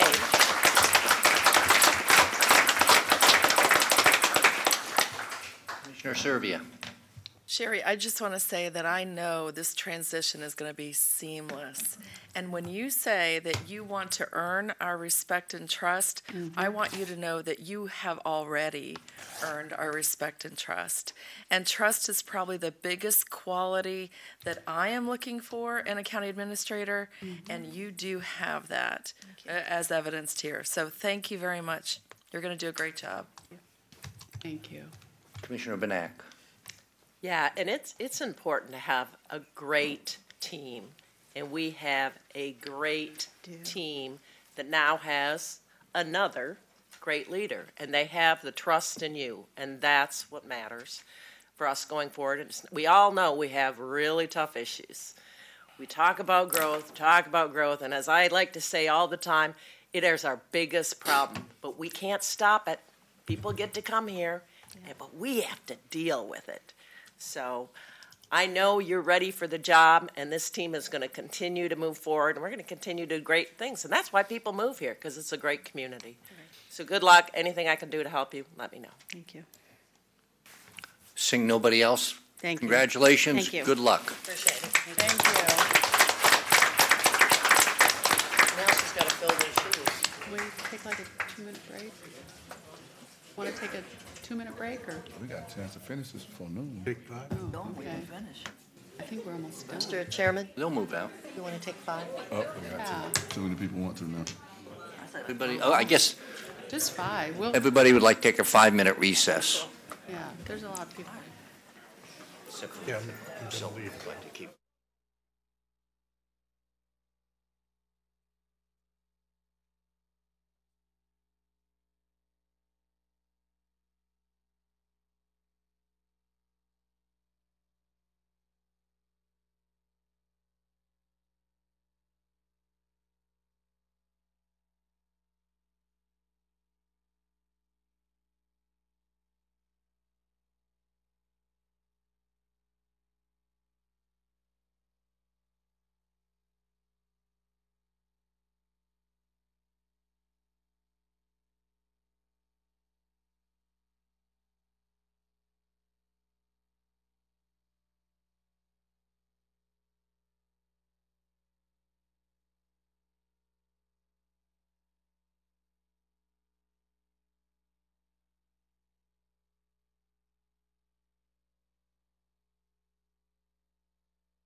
Catherine didn't get here. Did he? He's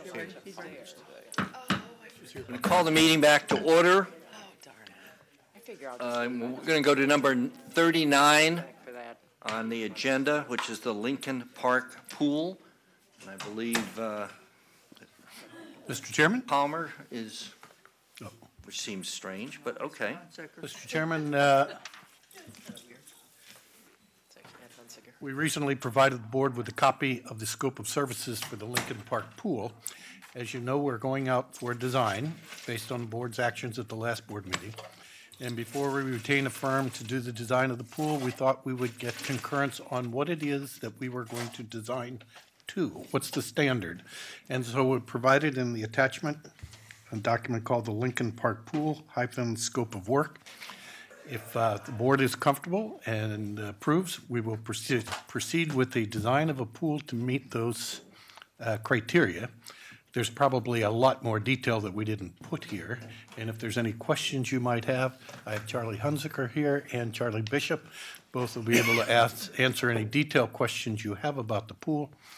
In the way of timeline, we would proceed with an RFP to hire a design firm. That could take 90 days, and then after that period of time, we would begin the design. Hopefully that design could be completed and back to the board before the end of the calendar year. That would lead us to then do, based on the design of the pool, an RFP for a contractor to build the pool. That could take another 90 days. So by the end of March, we would have the firm in place, and then 1 year to build the pool and have it open before the swimming season in 2021. That is our general timeline for the completion of this project, this long-awaited project. But today's exercise is to make sure that we are all in concert with what the design standards will be, and we would be happy to answer any questions you might have. Thank you. Commissioner Bellamy. One of the things, I'm just looking at the scope of work, I thought we were going to edit this and make sure that we add slides on there, and it's not on there as part of the scope of work. Anything the board wants to add or delete, you can make a motion to add, delete, Right. and we will abide by the board's direction. Well, so I have a motion to add slides on the scope of work. Can we discuss it? Can we discuss? Okay, well, how about if we just go through everyone's comments, and then if there's some other additions or deletions, we can do them all with one motion, if you will. So, Commissioner Servia. I just had a few questions, and I brought these up during my briefing, but just to get them out on the record. I did have a question about the designing to LEED silver, but not seeking certification. I don't know why we chose silver and not platinum or not bronze, or I just don't know why. But I understand that the certification process is the expensive part, and I'm glad we're not going through that. And I see people stepping up. I do have a question also. I'll just give you all my questions at once. I understand heating a pool, but I have never heard of cooling a pool. Is that something that is standard now, that we cool a pool? Mm-hmm. And I am sure, I've been told that we will have benches or picnic tables under the shade structures. Mm-hmm. I'm happy to hear that because during swimming lessons for my kids, we did not. Out at GT Bray, we brought our own chairs, so I'm glad that will be included. Lifeguard stand, I'm told, will also be included, although not cited, and the code does still require we have a phone on site at the pool area. I think that's an old standard that probably could be deleted, but it is a code standard. Those are my comments. Yeah, just in case of emergency. Commissioner Tom Yarger with Construction Services. As far as LEED silver, it's the county standard to build to LEED silver, although not seek certification because it is expensive. Okay. If the board chooses to do something else, I would suggest that we add that to the list. And that's something that we can do. I would caution you, though, that it would be expensive, and I would still recommend that we do not seek certification. As far as heating and cooling the pool, I'll turn over to Matt Porter or Charlie H. They'd be able to talk with you about heating and cooling. Certainly, we found, and Matt Porter here, who is the Aquatics Division and Recreation Division Manager, will confirm this as a coach, swimmer, and leader of our aquatic team. that ideal temperature is about 84 to 85 degrees for recreational swimming. And so in our summer months, that temperature quickly rises to around 88 to 90. And we do find cooling is necessary for competitive and recreational swimming. And the opposite of true, of course, in the winter months. Thank you. Okay, Commissioner Whitmore. The slides, that's a safety issue for me. I don't support them. We've talked about them past in the pools. You get a lot of lacerations, you get injuries, and, you know, and then plus this is all going to be one pool. It's going to go from gradual to deeper, correct? I mean, it's not going to have... Yes. Yeah, so then you've got a major safety issue because you're going to have a slide a little bit deeper, and then you've got all these issues with kids doing cannonballs down and hitting somebody when they're swimming. I just know in the past that it's been a safety issue, and that's why I've heard that we haven't really pushed them. Well, we have a slide at GT Bray small, in our yeah. deep well, isolated in location. a deep well. No, it's a different. It's a more of a recreational slide, not a dive. But the I need staff to explain the safety issues there, please. I was going to comment that we have found that slides in other locations around the country have not posed a dramatic safety risk. It's not. And you are finding them installed in some locations that want to expand the scope of recreation available in the pool. If they're properly sited, you don't want to place them next to cannonball locations as you describe them. But Okay, as long as you guys are comfortable, because in the past we've had pools come up before us and they had recommended, I remember maybe this was about this pool years ago that we're talking about. The safety standards have changed with that, and we need to make sure that's clear. Yeah, we do currently have the slides at, Matt Porter, Recreation Manager for Manatee County. We do currently have the slides at GT Bray, but there's also new standards with the slides where they drop in the recreation swimmers enter the water at a lower entry, so they're not getting dropped in from a 3-foot drop. They slide in at the surface. Tube slides off. And you just make the design within so many feet away from a ladder or stairs. Perfect. So we can manage the safety. Okay, then I have no problems with that. Question, Mickey or somebody, and I know we had the same problem in Holmes Beach. We have a tennis court there that's in the city of Holmes Beach. They built it years ago, and for some reason, maybe it's because we had a lot of money then and everybody was helping the cities out, we have been paying and building and repairing the lights and everything in the tennis court ever since. We want to give it back, but of course the city doesn't want to take it because they have to pay for all that. And now with this park, the city owns the park, correct? Yes. And then what response, I mean, and it seems like this is kind of what happened in Holmes Beach too. So this is, I've heard at the last meeting we heard master plan. Well, this is their park. This is not the county's park, right? We're just paying for a lot of it in the past and for this pool, correct? Somebody? I just want to know, I want to get straight.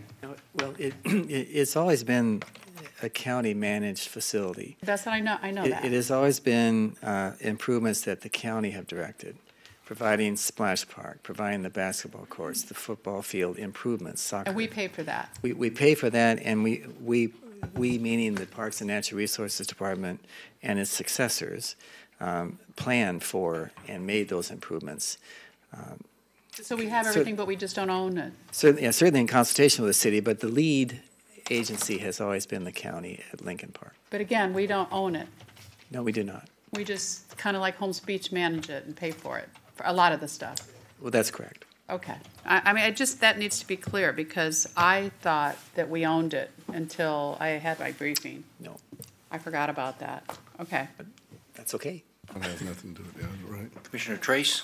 Charlie, I have a quick question. There's always been kind of a parking issue there. Do I need to make a motion to increase parking as the scope of work, or is that included in, because I don't see parking? Because if we're increasing the swimming pool, do we need more parking? He just said yes. I'm going to recommend it. What? Yes. Okay, all right. Then I will make a motion when we get to the motion part about parking. Thank you. Okay, Commissioner Benak? I want to make sure we stay focused. Mm-hmm. There are a lot of people who, it kind of reminds me when the city of Sarasota was permitting the Ritz-Carlton. Nobody ever believed it would happen. And you know what? It took a long time, but they finally got a Ritz-Carlton.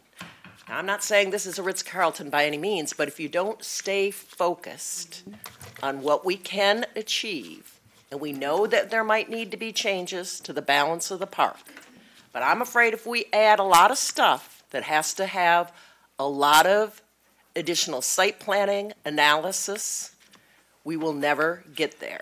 So I would like to stay focused on the pool, getting the pool to where we can get the pool constructed. I agree that we're going to need more parking, probably, eventually. We know we would love to get that tunnel open, but we're still not sure how the reality of people parking on the other side to utilize this pool. I don't know about the reality of that. Hopefully people will ride their bikes, but we know that's not even reality. It's my reality, but it's not everybody else's reality. So I want to caution us from expanding the scope too much to not be able to get it done. I'm happy with what's been laid out before us as far as a slide. I think that'd be really cool to have a slide, and if there's standard operating for a public slide that it's safe and can be done, I have no problem adding a slide, but I'm going to caution us to expand this further because I'm afraid we won't be able to get there in the time frame that we've set out for ourselves, which is to get this thing designed and built in the next year or two, year and a half, I'm going to say, from what's been laid out. So that's my thought. Thank you. Commissioner Ball? Okay. Thank God there's 7 of us. You know, I was talking to the mayor a few minutes ago about our meeting with the secretary at FDOT last week when we were in Tallahassee. And as far as the tunnel, you know, I maybe it was me. We haven't all discussed this yet, but I did not get the impression that this was something necessarily that was going to be a done deal yet, the tunnel. So just to mention that, at least that was my idea, my feeling about it. You know what? A question on the slide. Is the slide something that is, I really haven't paid attention. Is it something that's attached to the pool once the pool is built? Is it added on at that point, or is it built in? Tell me about the slide situation. Please. Attached. It's added to a pool feature as a recreational feature. You can add climbing walls, swimming, you know, all manner of things. But this is a feature that is routinely added as a recreational amenity to a pool. Do we have them at GT Bray? Yes, we do. Okay.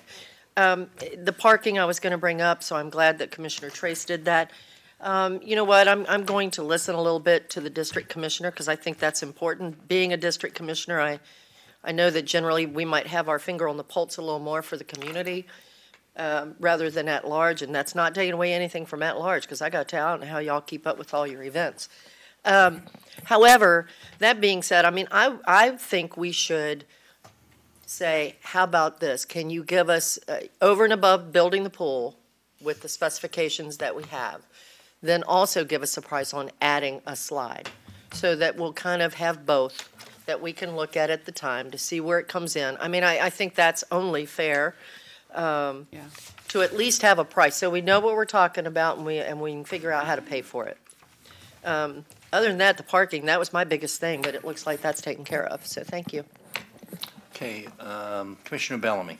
All right, so one of the things, and I agree with us staying focused. That's very, very important because we want to make sure that we get the pool accomplished within the time frame. In order to impact the community, one thing that I ask is when we go to design is that we have 3 options that come back, and the reason why within the time frame, if design only comes back with one option and no one agrees with it, then we have to wait another 6 months. All right, so I'm asking when they go to design, they come back with three options. I am strongly recommending that every option you start out with 2 slides so you can make sure you end up with 1.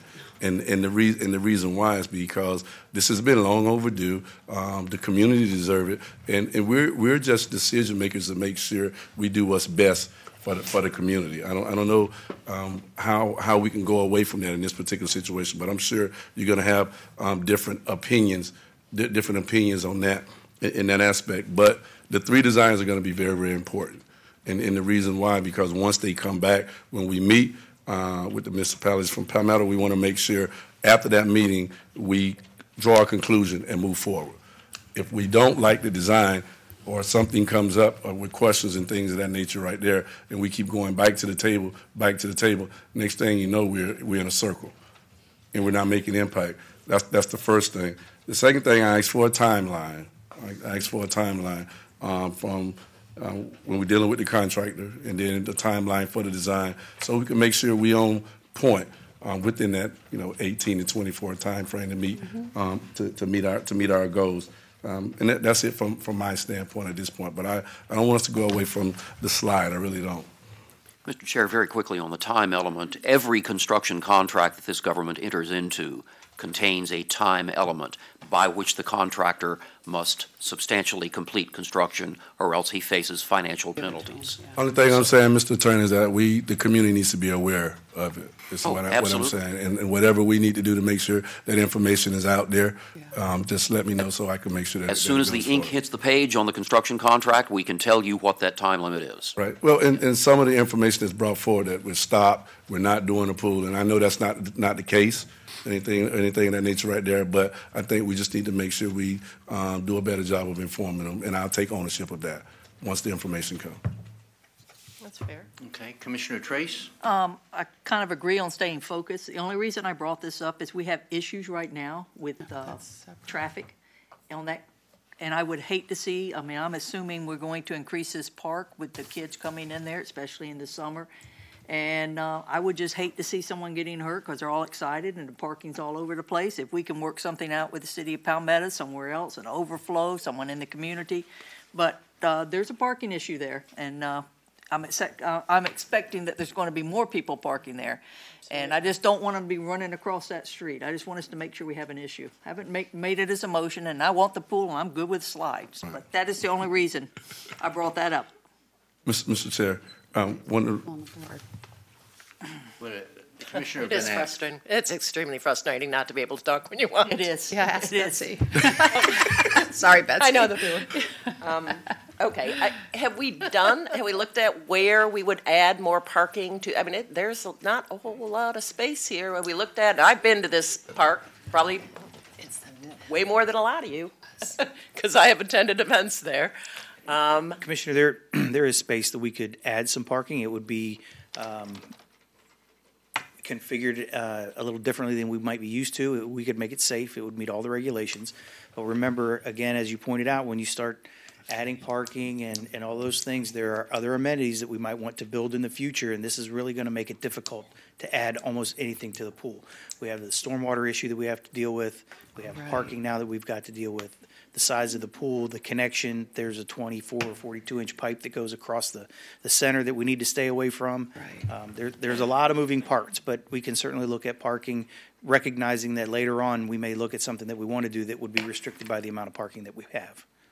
Yeah, and we are restricted by the size of this property, by the roads that surround it, the parking, and certainly I've been there for events, and there's not enough parking. I don't know on a day-to-day basis. I do not go to this park on a day-to-day basis, but when I've been there for events, it is really bad. I've parked across the street in the racetrack, quite frankly, because, hey, I don't have to worry about finding a space. I will tell you, the police take too much parking. Every time I'm there for an event, they take up all the parking. They need to stop that. Don't take a bus. You tell them that. I know, I'm just kind of joking on that one. I'm a little bit confused on the 3 designs, and I'm going to tell you why. So I'm going to look at this as I'm a property owner. I want to get a pool built. I want to spec that pool so when it goes to design, I get what I spec'd. That's where we're at. We're speccing this pool. We don't want to get 3 different ones that we have to choose from. We want to spec this out so we know what the cost is going to be, because we got an agreement with the city of Palmetto. They're paying part of it. They need to know what that cost is. So if we don't spec this now, I'm afraid, 3 different pools. When I built my house, everything's an add-on, just a little bit more, just a little bit more. Well, at some point, you can't afford to build that house. So we got to know what we're getting for what price. I think that we owe that to the city for them to know what they're getting for what price. So I think, You know, if we need to continue this to get to that point, I'm okay with the slides. I'm okay with that. But I think we got to spec this thing so everybody knows what to expect. You know, you can't have people thinking that it's going to be something that's not in writing, because we're going to give it to somebody and we're going to say, design this for us. So I'm a little bit confused. I get that you want to have more input. I understand that. We've had some input, and we got to be clear what it is. I was happy with the list because it is much clearer today to me what this pool is going to consist of. I think we needed to do that. I'm worried that if we just continue to try to design this, we'll never get to where we have it designed and built. Commissioner Whitmore. And we are so at the cusp. We can't get into we can't do the 3 plans. I kind of agree with Betsy. I've been involved with this since 2006. Actually, maybe even when Larry was the mayor and I was out on the island. Before then, we are so close. The parking, okay, we all know we have parking from what I'm hearing. Great, we have the mayor of Palmetto here. Why can't we work with the city of Palmetto? They've got, it's part of their CRA too, let them help us. We can't add any more to the budget right now for Palmetto or the county. We gotta, it may have to go in stages. We have to be realistic. I mean, look at the big festival we just had there. There were parking issues. I mean, you know, there's going to be issues. 2 slides, you said, you wanted to put 2 in and maybe narrow down to 1. Remember, the original intent of this pool, to get it where it is today, as big as it is you wanted to have some kind of competitive swimming. So you got 2 slides, you know, let's at least get a slide, yeah. So, and I support a slide now that you've all made me feel better, but we've been on since 2006. We have the mayor here. I know she wanted to say something, so Mayor, you know we have a parking issue. We really need the city to help us step up. It is in your CRA. Maybe you can help us with the parking. It's your hood. You know what we need to have done. So could you help us? I mean, she'd have to come up. Can I speak before she comes? Yeah. You're on the board. Go ahead. All right. So about the parking, I think we have a community collaborative opportunity, because speaking to the administration, I didn't mean it like that. Speaking to the administration of Lincoln, they're willing to come to the table and hold a conversation about the parking and about some of the other things that are options for design. So I do think the administration, when staff meets and when we start talking about parking, I do think we need to look at and address that. And I understand what you're saying about the 3 options. I just do not want to miss. Like everyone is saying, we're at the cups of it. We're at the cups of it, so we do not want to miss. And the last thing that I want, well, it probably won't be the last thing, as far as the master plan, I think from the design standpoint and from the parking and from some of the other things that we have concerned, that goes up under the master plan that I was talking about. And some of these things can be timelined out later. This is why we want to stay focused and make sure we get the pool. We get the pool, and we have some parking issues, some collaborative opportunities with Lincoln or the CRA or some innovative things that could potentially be done. But I think that's the importance of the master plan, and for us to understand the things that we're trying to do out there collectively so we can make progress and go and move in the right direction. Mr. Chairman, did you hit my button? Because all of a sudden it was on. Relax. Are you? Okay. Well, it says 4 on mine. That's why I didn't think it was right. Maybe they're acting up again. I think the plan, Reggie, is probably the Lincoln Park Pool scope of work. I mean, I think this is the plan. And I do support the slide. I think if we have them at other facilities, we should have it there. I am concerned about the parking, and I got to tell you, Betsy, most of what I heard you say, I was told that in my briefing yesterday. It was kind of weird to hear it again. The parking situation, Mayor, I know you're going to probably comment to it, but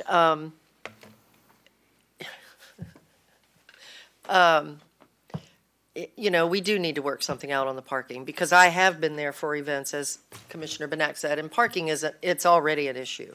So I think we do have to figure out something on the parking. I think that's going to be very important. I think that probably there's going to be, hopefully, a lot of kids that want to come to this pool and use it. So I do want to see the parking included, or some sort of proposal that we can look at to solve the problem. I think we should, you know, I don't think we have to lose focus. Right. I think that is the focus. I think we're talking about the focus. That's what this scope of work is. To add slides and some parking the parking is something that's kind of mandatory. We need that. I mean, what good is it to have the pool if you can't park to get to it? It's irrelevant. So at any rate, I would support that, particularly because what we're talking about is, getting figures back so we can see what we're dealing with. I mean, we're not actually paying for it today because we don't know what it's going to cost. Right. So I think that should be included. So I support it, Reggie. Thank you. Commissioner Serbia. I do have one addition that I'd like to see added to the scope of work because I understand from the geotech report that we have a lot of hard pan and rock in this area, and it's going to require a lot of fill. And so I think that's a very expensive item, and I think it has to be included in the scope of work. I don't understand what you said, geotan? Looking at the ground, it's engineering. What is the ground condition? That's what geotech means. Well, wouldn't they do that? Well, scope of work? We know that there's going to be a lot of fill required. Okay. And that is a very expensive thing. And so I want to make sure that we get the best pool. The pool is the focus here, but we can't build the pool without the fill. So we've got to include that in here as well. Commissioner, that's included in the construction cost. We have to raise the pool by about 2 to 2.5 feet. We're going to make it the same level as the existing splash park. So it will be included. Thank you. When we dig the stormwater pond, we'll do the cut and fill and try to balance. Commissioner Whitmore? Just real quick, I made a comment that I think I offended some lady in the audience about. I told Shirley that this was her hood. I'm in her neighborhood. I never would mean to offend anybody. Shirley's known me for 30 years. I did not mean anything disrespectful, but I think some took it personally, so I apologize. Okay, Mickey. Thank you, Mr. Chairman. First, I have a question for Charlie. Charlie, to your knowledge, do we have an interlocal agreement in place with the city of Palmetto for the development and maintenance of this real estate? No, we do not. We do it by custom and practice. Respectfully, we need an interlocal agreement. Your lawyer is hereby recommending one. In addition, your lawyer will be recommending an interlocal agreement between the county and the city relative to the city's financial contribution to this undertaking. That is essential. And so now none of this commentary should be viewed as causing delay in what is underway here, but there are 2 interlocal agreements that are called for here in terms of the management of this real estate and in terms of the city's financial contribution to this undertaking. Okay. Commissioner Bellamy. I think it's very important that we bring the administration from Lincoln to the table and in discussion for the design about the parking. I've met with them several times, and the idea of a community collaborative opportunity they're excited about. So I'm not necessarily sure how that's done, but we do need to make sure that we bring them to the table. They have parking currently. They have space for parking. We need parking. We don't have space for parking. So we need to make sure we can reach out to them and bring them to the table because that may help alleviate some of the stress that we have about parking. Would that be the school board? That was going to be my question is. Well, we have to identify that. I'm not necessarily sure. But I think we should start with the administration at Lincoln. Commissioner Benak? Yeah, I think it probably would be the school board because it's a school board facility. They would have to grant the authorization to utilize the facility. I would ask the county attorney. We've had that. We've talked before you were. We've talked a lot about sharing school facilities. We actually have some sort of agreements in place. I remember there was always about utilizing park facilities, and we went round and round with some of that stuff. So we've done some of that on a broad brush. Certainly, we'd like to hear from the school people. They're going to be impacted. I get that. But the real estate is up to, got to get all the dang lawyers involved. So I would ask the county attorney to look into that and to see if we could move forward maybe with discussion on that. I think that's a good idea, but I think it's the school board probably. Okay. I guess, my comments really is, I think staying focused on the scope of this thing. I mean, we know we've got a master parks plan coming forward that's going to see a lot of improvements on it. You know, I've been here, whatever, a little over 2 years, and been reading about this pool for decades, it seems like at times. And, you know, it just seems, you know, I mean, I think, you know, when we get into some of the weeds on this stuff, you know, we're going to get lost and we're never going to get this done. We've made a lot of progress now, and I like to think we're pretty close to pushing it over the goal line. And so we can, you know, I think the idea of a slide is a great idea to add to it. And, you know, but I think when we get into all the other stuff, that should be something that's going to come later. Let's get this done. Let's get the shovels in the ground and find out what the costs. And obviously with our partners in the city of Palmetto, they're going to be very involved in it because they're going to have a financial play in this thing as well. So, you know, I'd like to just, you know, really try to keep us as focused as we can to get what we want in the pool, and then we can add stuff to it over the years as demand requires it. So, Commissioner Trace. I was going to say, I believe the mayor would like to say some words. Yeah, we're waiting for the mayor. I was trying to sit there if we could. Okay, we got it. Okay.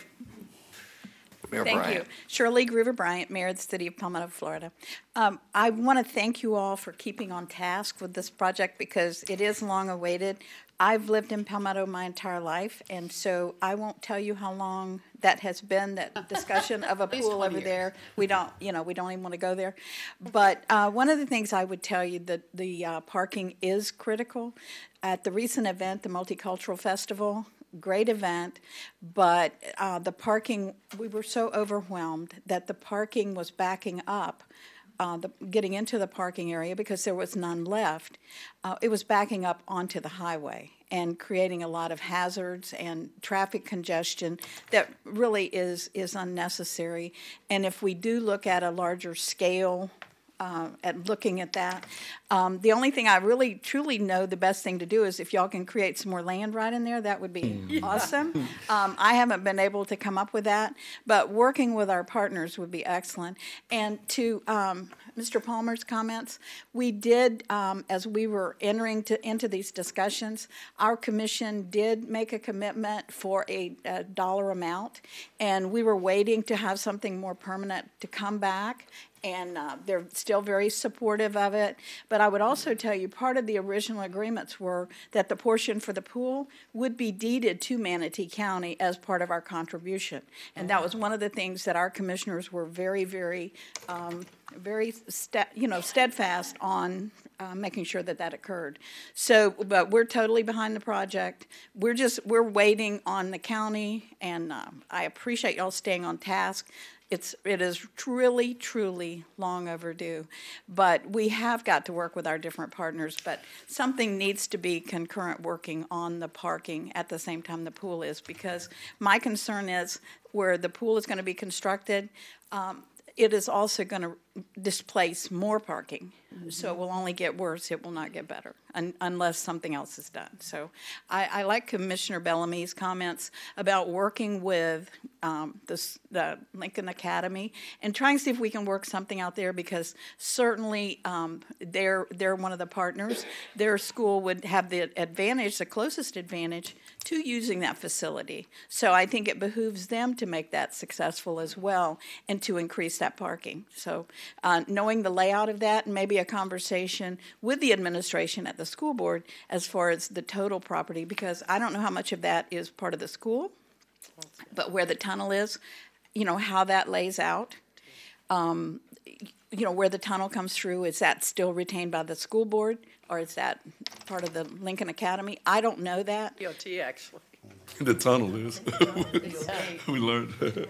Yeah, but that being said, I think we need to. That's part of our learning course that we've got to get some more information regarding that. But we did have agreements when the property was first. It does belong to the city of Palmetto, but there was an agreement for Manatee County. So maybe some research into what those agreements were initially. So any other questions while I'm here? No, that's good to know. Ed? Commissioners, I understand the need for parking, but I would suggest we are going to be going out for an RFP for a firm that designs pools, not parking. And you may want to have a concurrent project, but a separate project to deal with parking. Right. And then make sure that the pool design firm is a specialist in designing pools and may not know much at all about parking issues. And I suggest you just make it a separate but concurrent project. That's what I was suggesting, the concurrent with the pool. Yes. Because the parking is going to be displaced, and it's going to exacerbate the whole problem in the area. Two consultants would have to work closely together, but somebody that understands parking and someone that understands pools. Charlie Bishop, Director of Property Management. Just want to reassure the board, we're committed to get this project moving along with our partners with the City of Palmetto. Again, we'll have a representation from them on our board as the selection process continues. I want to remind the board, this is a design bid project, i.e., we're going to go to 100% design, turn it over to our friends in purchasing, then there'll be sealed bid openings. That's the bid. I strongly recommend during that process, we put bid alternates in the process. Also, I want to reassure the board, this project, we're going to hire an independent cost estimator along the way. I don't want a surprise at the end of this project. At 30%, 60%, 90%, this cost estimator, I hope to be very close to what the actual bid opening is going to be. Good. Commissioner Burnett. Has there ever been and maybe I feel like I'm deja vuing, has the city ever done a master plan for this park? Has the CRA ever done any kind of plan for this park? It's a county park. The name on it is Manatee County. Okay, but the CRA owns the property's in the CRA and it's the city owned. It's city owned. Okay, so in terms of the facilities, we've never done any kind of a plan, build-out plan for this park. Not to my knowledge, because since it became a park, the county wanted there, and there's an agreement from that time frame.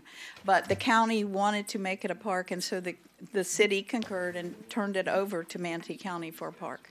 Yeah, I was actually asking Charlie. So there was never any kind of a plan, Charlie, for expansion of parking. So this would be coming up with a new plan for where the parking is going to be if it's on this site. Is that correct? That'd be correct. But again, the parking is only going to be supplemental. The major parking reliever I'm going to recommend exists to the east, through the tunnel, on the school grounds, and beyond. And I want to say also you'll have our commitment to work with FDOT. And when we spoke to the Secretary of Transportation, he had been only in office for about a month. He wasn't aware of that particular, but I know the district secretary had worked with it, that the transportation planner for the district had worked with it, Lawrence Massey. And when we put together our build application that was not successfully funded, it was made important statement was made that the state DOT intended to follow through on the tunnel improvement regardless of the grant. And so we're very confident and hopeful, at least we need a confirmation now from FDOT that they're going to follow through on that commitment to make sure that the tunnel is an important connector for this program. That was their commitment previously, and perhaps we can reaffirm it, but that's what we're working on. We need to do that. I spoke to LK Friday night about this specifically because he called me regarding the meeting that we had. So I spoke to LK about it and the tunnel, and he was not... he didn't tell me, yes, that's happening anytime soon. There was no commitment. So I think again, this is a part of it. I want to the extent we can, keep it separate because we don't have control. We don't have control. I agree, parking is necessary, but we're talking about multimodal situation. We need to work on that parallel. But I don't want to be part of getting the pool built. I certainly, and we've talked about, how are we going to make that tunnel work? It's got to be cameras, we got to be lighting.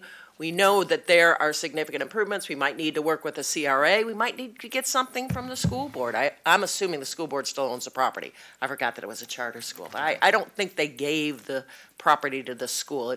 I don't know. But so there's lots of moving parts to that. I think it's important to do it. I want to do that as well, but I really don't want to slow the pool down. Commissioner Bellamy. I'm okay. Good. I move we accept the scope of work that we have on here plus a slide. Second. Plus a slide. Commissioner Ball. I'm sorry, I was just going to ask who might go and have that discussion with the school administration. I just text message both Okay. of them. I think that's an important aspect. I should have some information back. I Okay. reached out to the principal and the school board district leader. So I did think of what I wanted to say. We have a motion and a second to accept the scope of work, including a slide. Is that correct? Just make sure everybody's, Yeah, Commissioner Bentley said he remembered what he was going to say. I'm sorry? Yes. He remembered what he was going to say. Oh, No, he okay, had pushed sorry, the I button, but didn't he see- couldn't okay. remember. Yeah, I pushed Yeah. it. This is to Charlie. When you're talking about the individual that's going to be on that board, can we make sure when we move forward with that, we have some representation from the Lincoln administration? Yes, sir. Because I think that's very, very important. But we'll work out the kinks of that when I talk to the school board and the administration to see who's the decision-making powers in that area right there. Yeah, great idea. That's what I want to get. And I want to be brought, I've talked to Sherry about it. I want to be brought up to speed and I want to be brief, as much as possible. If you just provide that name to purchasing, Teresa Webb, that'd be appreciated. Okay. Okay, we have a motion and a second. We'll now open it up to public comment. If there's anybody from the public that would like to add anything, please come forward, state your name, and you'll have 3 minutes.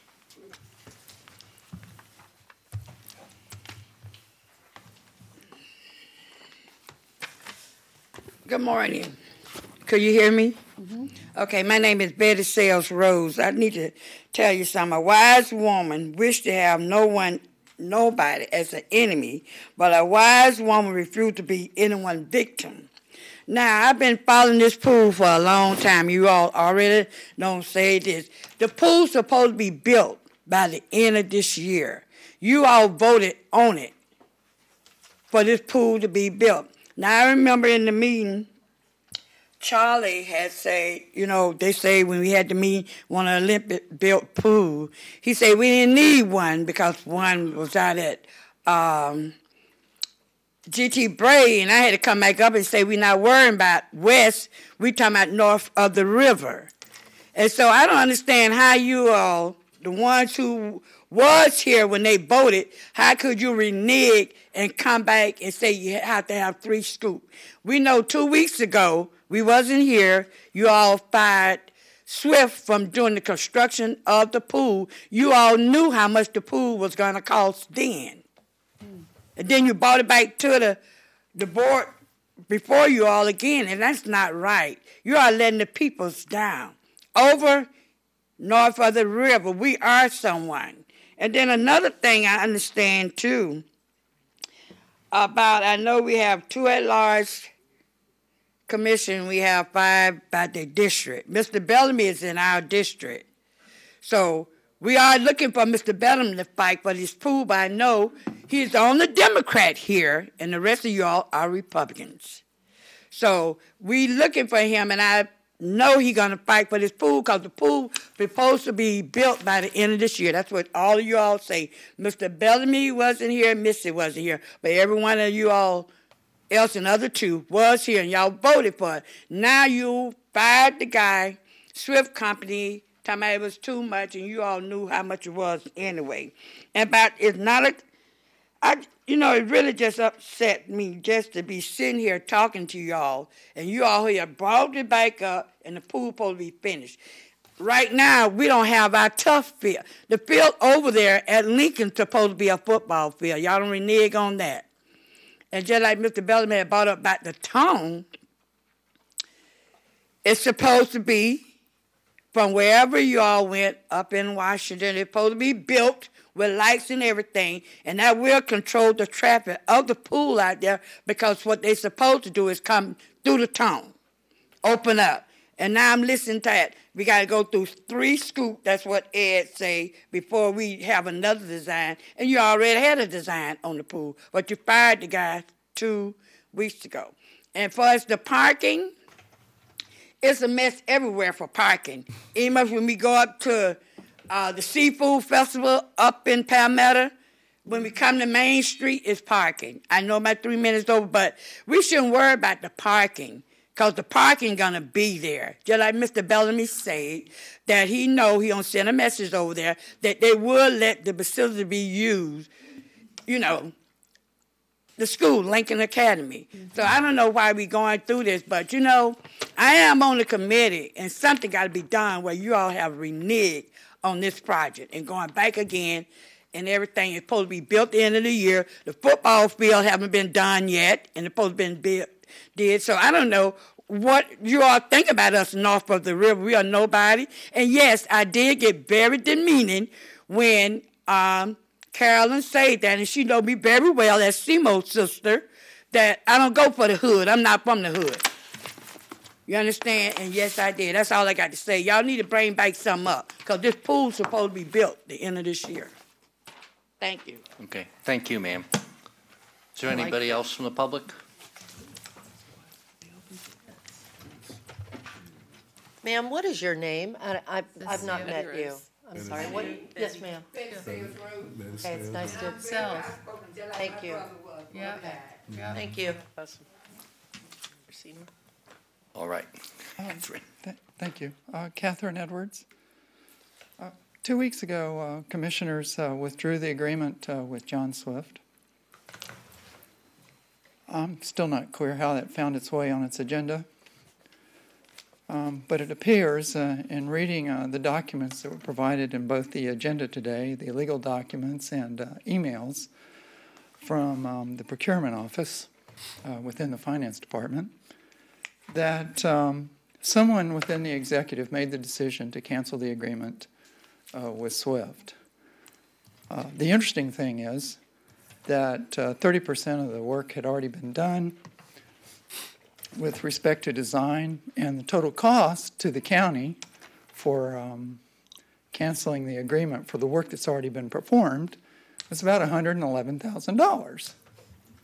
Now, there are a lot of community centers that struggle to find thousands of dollars, and here the county has jeopardized a $111,000 investment with nary a question from any commissioner as to why this was on the agenda.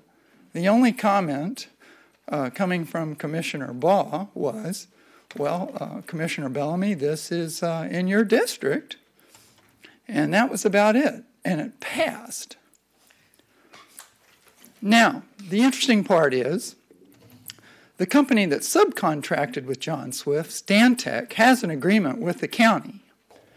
And inquiries were made to see if Stantec could continue the design phase for this pool, because Stantec is the one who subcontracted with John Swift to do the pool design.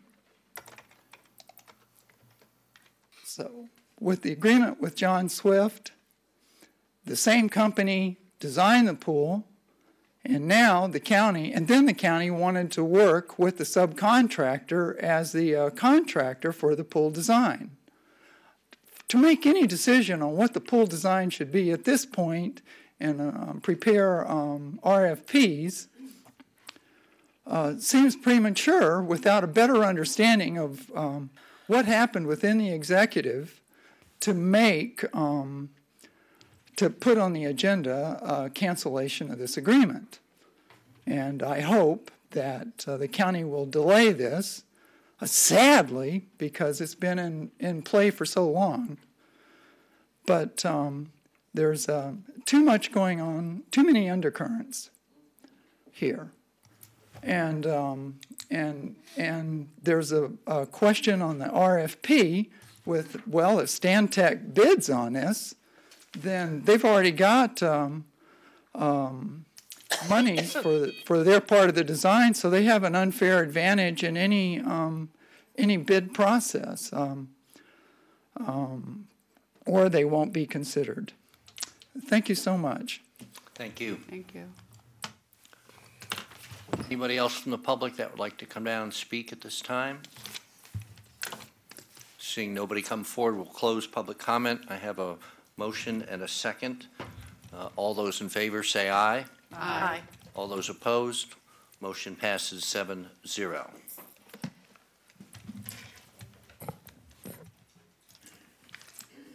Okay.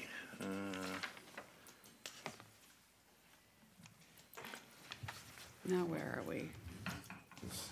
We got 1 minute.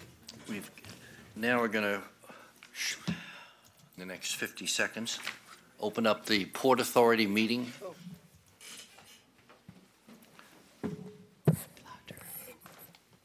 Hello, Dave. We'll go ahead and call the Manatee County Port Authority meeting open for February the 26th, 2019 at 11:45 a.m. Good to see all of you here. Dave, you want to go ahead and start everything, and then I'll open public comment. Thank you. Dave Sanford, Deputy Executive Director, Port Manatee. Good morning, Madam Chair. Pull the microphone up. I'm having trouble hearing you. Thank you. How's that? Is that better? Thank you. Okay. Good morning, Madam Chair, members. We have two items for your consideration today. We have a contract award for port paving for the container yard and port roads, and also a few items in the consent agenda for your consideration. I'm going to go ahead, as we normally do in our regular meetings, and open public comment just for a moment. Is there anyone from the public that would like to come forward and speak? Not seeing anyone. We'll go ahead and close that. Dave, why don't you go ahead and tell us about the first one? Item number one is for engineering services to expand our container yard and also to initiate the work for paving of port roads. This project will cost approximately $377,000 from the port cash and a like amount from FDOT grant. All right. Commissioners, any questions or comments? I move we accept. Second. We have a motion to approve by Commissioner Trace, a second by Commissioner Benak. All in favor say aye. Aye. All opposed, nay. All right, that is approved. Go on to the next one, Dave. Madam Chair, the next item is the consent agenda. It includes 5 items, a lease name change, 3 grant agreement, resolution approvals, and also a modification to contract specifications for the loading dock that we have underway. All right, any questions, Commissioners? What's the pleasure of the board? Move we approve. Second. Have a motion to approve by Commissioner Trace, a second by Commissioner Johnson. I keep wanting to say Mr. Chairman, but anyway. All in favor say aye. Aye. All opposed, nay. Dave, I think that takes care of the agenda. I do want to say, however, that before we get to executive comments, in case you have any, great meeting with FDOT the other day. Yes, it was. Yeah, it was very encouraging. Very encouraging. I was thrilled when we left there. So, but we'll talk more about it. Do you have any executive director comments from Carlos? No, ma'am, I do not. Okay. One more thing. I'll have to address you because Keith isn't standing at the podium. I believe that Keith from FDOT will be at our April meeting to give us a report. That's correct. He's here with us today. Very excited about that. I can't wait for the board to hear from Keith on that. All right. Well, if there's no other business. Can I ask you a question? Yes, ma'am. So you said that you had a really good meeting with FDOT. So when are we going to hear about the really good meeting with FDOT? Is that going to be at our next meeting? It'll be at our March Port Authority meeting. Yes. Thank you. If there's no other business for the Port Authority, we'll go ahead and adjourn. Thank you. Thanks, Dave. Thank you. Thanks. Okay, next on the board's agenda is the dashboard report. Any comments there, suggestions, corrections, improvements? Just a comment, our EMS response has gone down by like a minute. I've been watching it, and a minute can save a life. So I'm really proud of them. I've been watching it since 16, and it's gone down. So congratulations to public safety. Right direction. Okay, nothing on the else, I guess. I don't think we need a motion on that, do we? No. Number 46. Oh, no, number 45. Going to too. 45, and I guess that's my item that I had them put on. I know we started this discussion, I believe, last month at the meeting and figured we would continue it this month. And so we'll start with Commissioner Servia has a comment. Yeah, thank you very much for putting it on the agenda. It's very important to me that we try and be as available and transparent to the public as we can. And we do a very good job, except our workshops are not currently televised. And I think that televising them is a really, really important step. And so I hope that we agree to do that. Commissioner Whitmore. I agree, and in Sarasota they have a separate room where it's more casual and but it's televised, and I think in Hillsborough they have the same deal. And I talked to Charles Clapsaddle last night at your meeting for a little while because we have a great room on the 4th floor. There's just some semantics we'd have to do, and we'd have to put a permanent, audio, but I still think when we're at a work session, it's more roll up your sleeves and work with the people and less intimidating.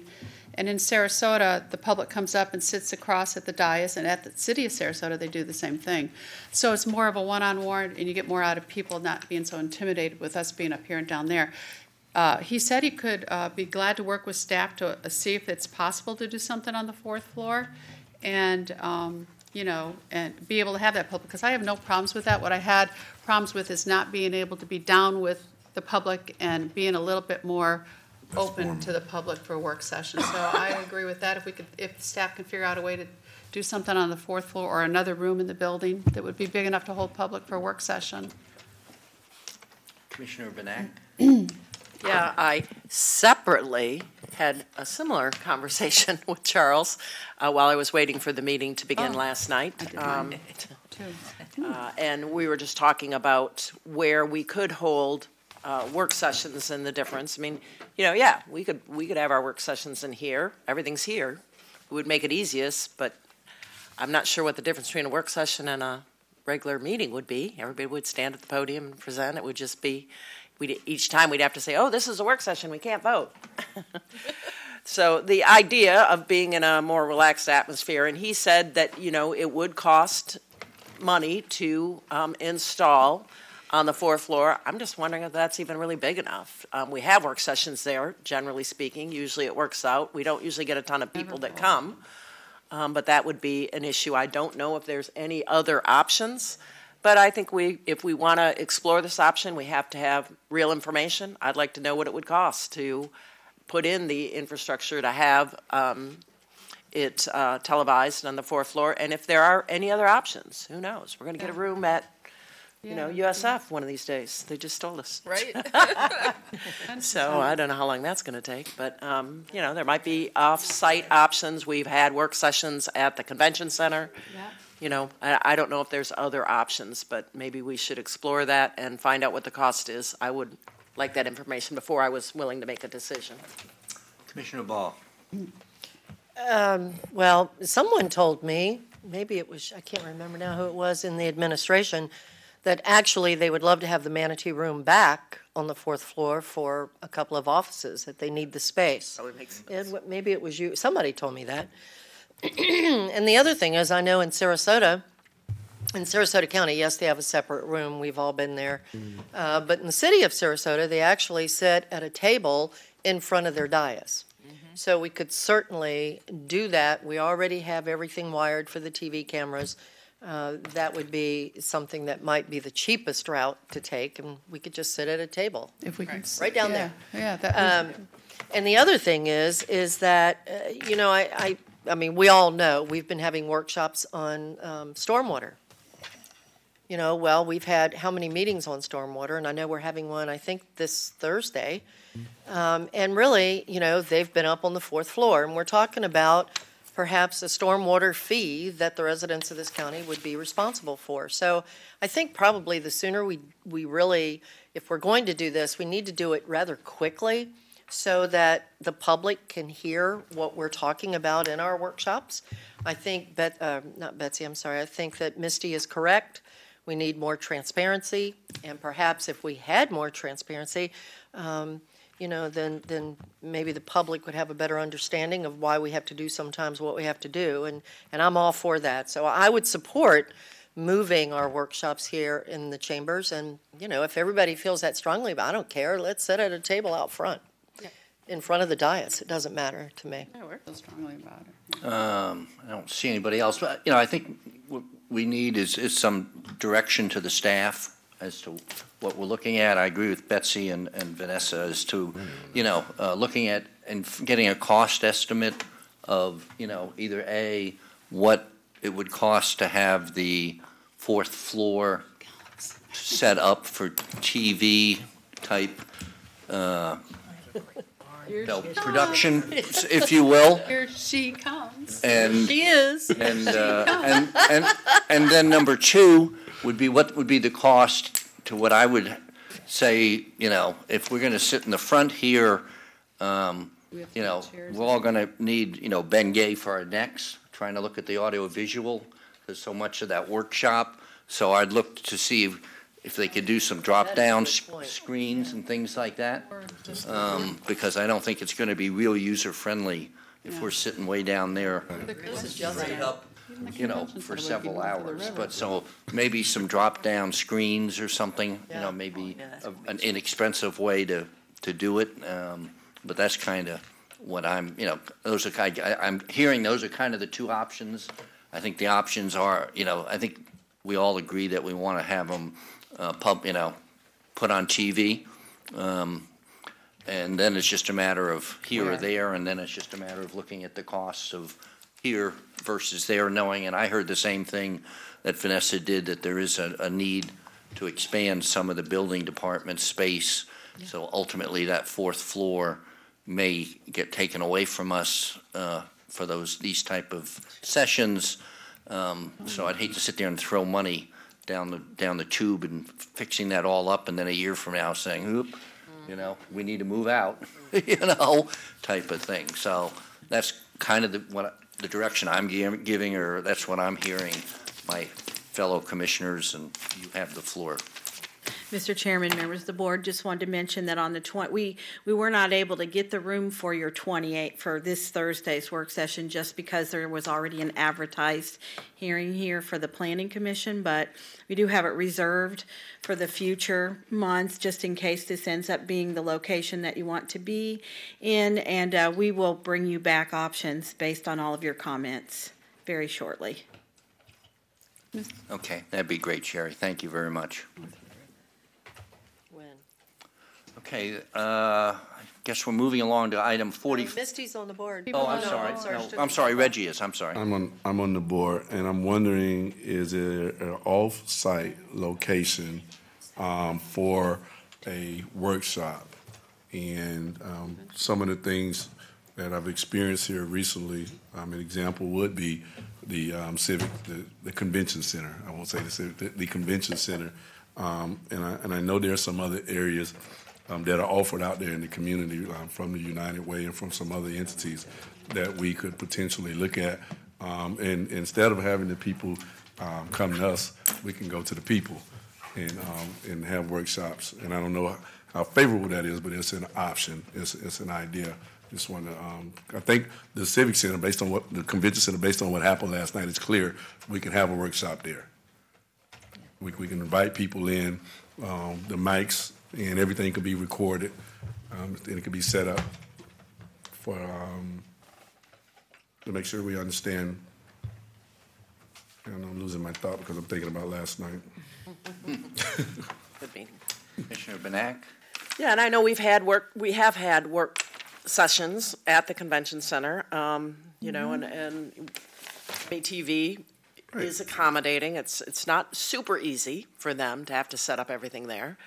We've also done them at the Public Safety Center, and that's nice because there's lots of space for staff to hang out, because part of it is the burden we put on staff to be around. I mean, it's helpful when they're in this building because they can hear us and run and show up, but just something to think about. But that's another location possibly.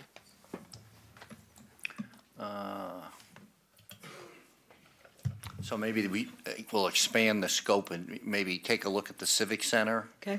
as an option. And again, And the EOC, somebody mentioned. I did. Oh, yeah. That's what I just said.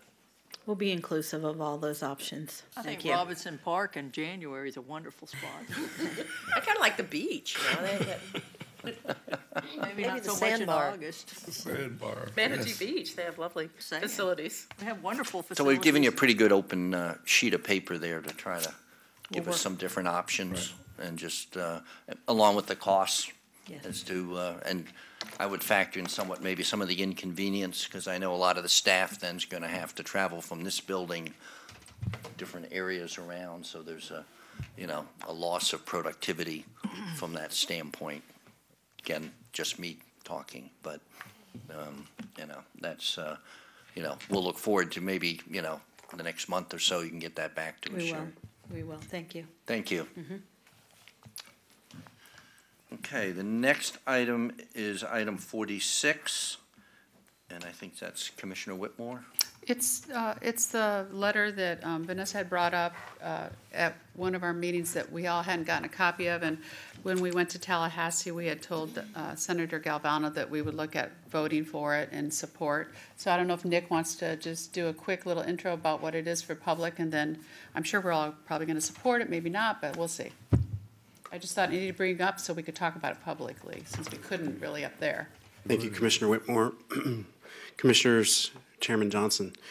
Nick Azaria, Information Outreach, and correct. So the original discussion about this, I believe Commissioner Baugh brought up maybe 2 weeks ago at a regular meeting, and you alluded to another reference as well. But we quickly provided you with that memo that Senator Galvano, President Galvano, provided to the Senate, and it would be easy to serve up a simple endorsement of that letter. But while we were in Tallahassee speaking with both our local delegation members and other state lawmakers, they encouraged us to try to maximize on the Senate President's position, and to that end, we decided to take this endorsement letter to taking an extra step by requesting some funding to offset the bond amount that you will be issuing for the 44th Avenue extension. So the memo you've probably all read by now, it speaks to your support for innovative transportation practices and in the same breath asks for state assistance and a partnership on a road that will provide relief for the two that it bisects in State Road 64 and State Road 70. It'll take traffic off of those two roads and more toward the center of the county. Thank you. Commissioner Benak? Yeah, I think it's a very good letter. I'm really encouraged by Senate President Galvano's push for infrastructure. I think we all are. We know that we live in a very fast-growing state. We live in a very fast-growing area. So it's important that we discuss our priorities. We know our priority is the completion of additional capacity across the river, but we also know it's going to take a while. And we heard last night it's going to take even longer. And it just is not, and we also heard from DOT, it was not their favorite plan to look for federal appropriations. So it just, bringing that home and getting it built, might be 15 years, hopefully not. But we've got to focus on what we are working on today. So I like your letter.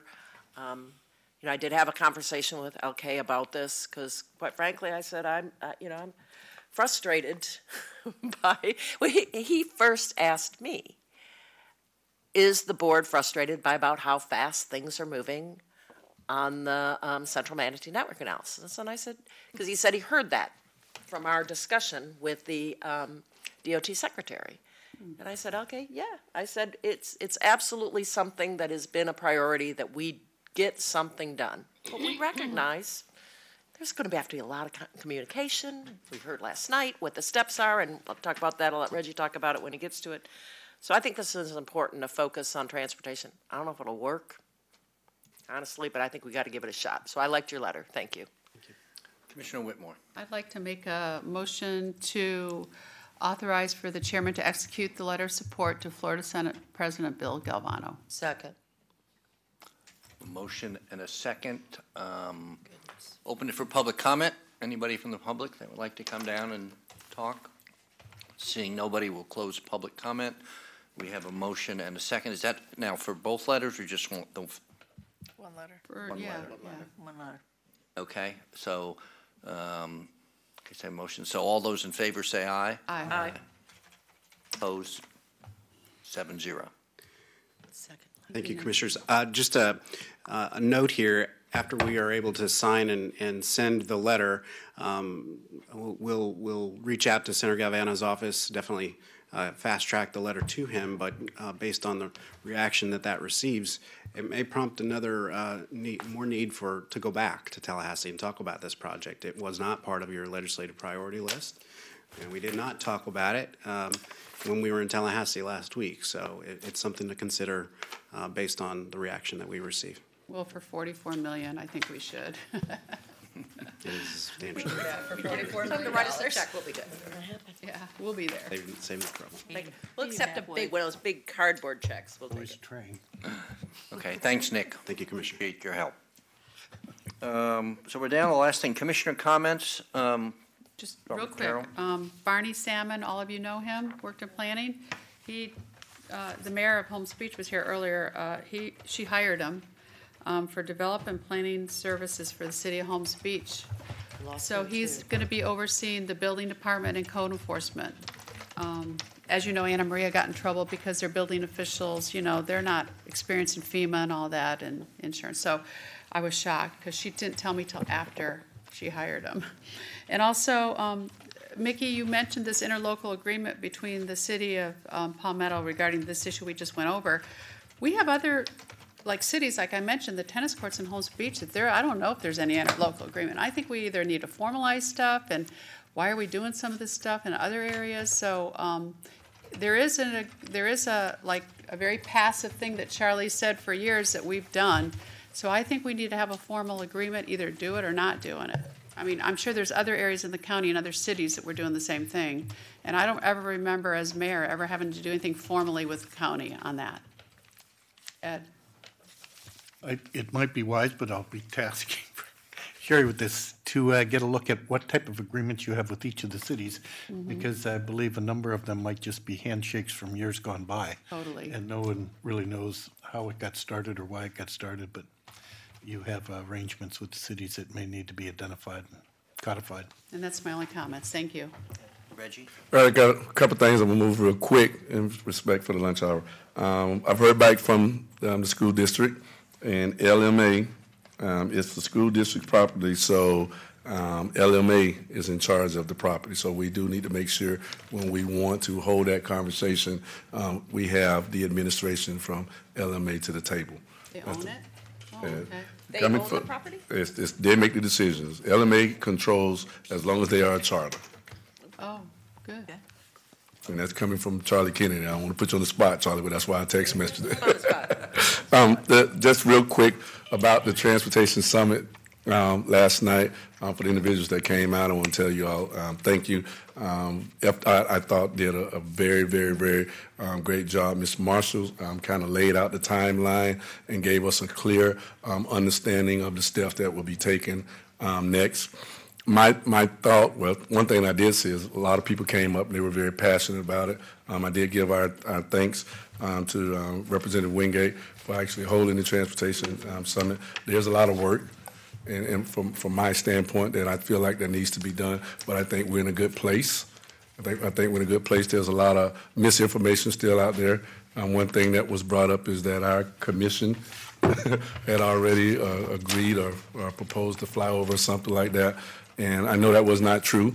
And I do know there's a difference between the MPO and the Board of County Commissioners. I do anticipate some more information coming. I will make sure that we are informed when they have the kickoff party that Ms. Marshall spoke about, so we can start talking about the dates and where we are within the PD&E study and things of that nature. So we'll just stay tuned. But again, thanks for coming. I think we're in a real good place. You did a good Can job. I comment on that? Oh, yeah. Yeah, the woman who presented is, so the Central Manatee Network analysis is done.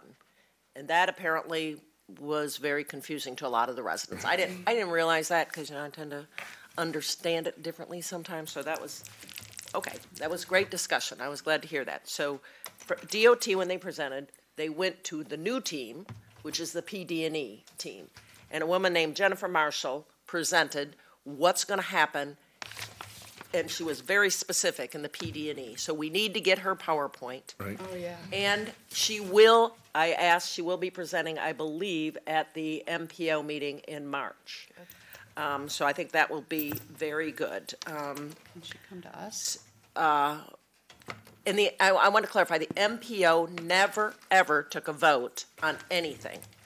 We never were asked to take a vote, and we never did take a vote. So that Charles Smith did spread that. well, whatever. Yeah, there were a lot of misinformation.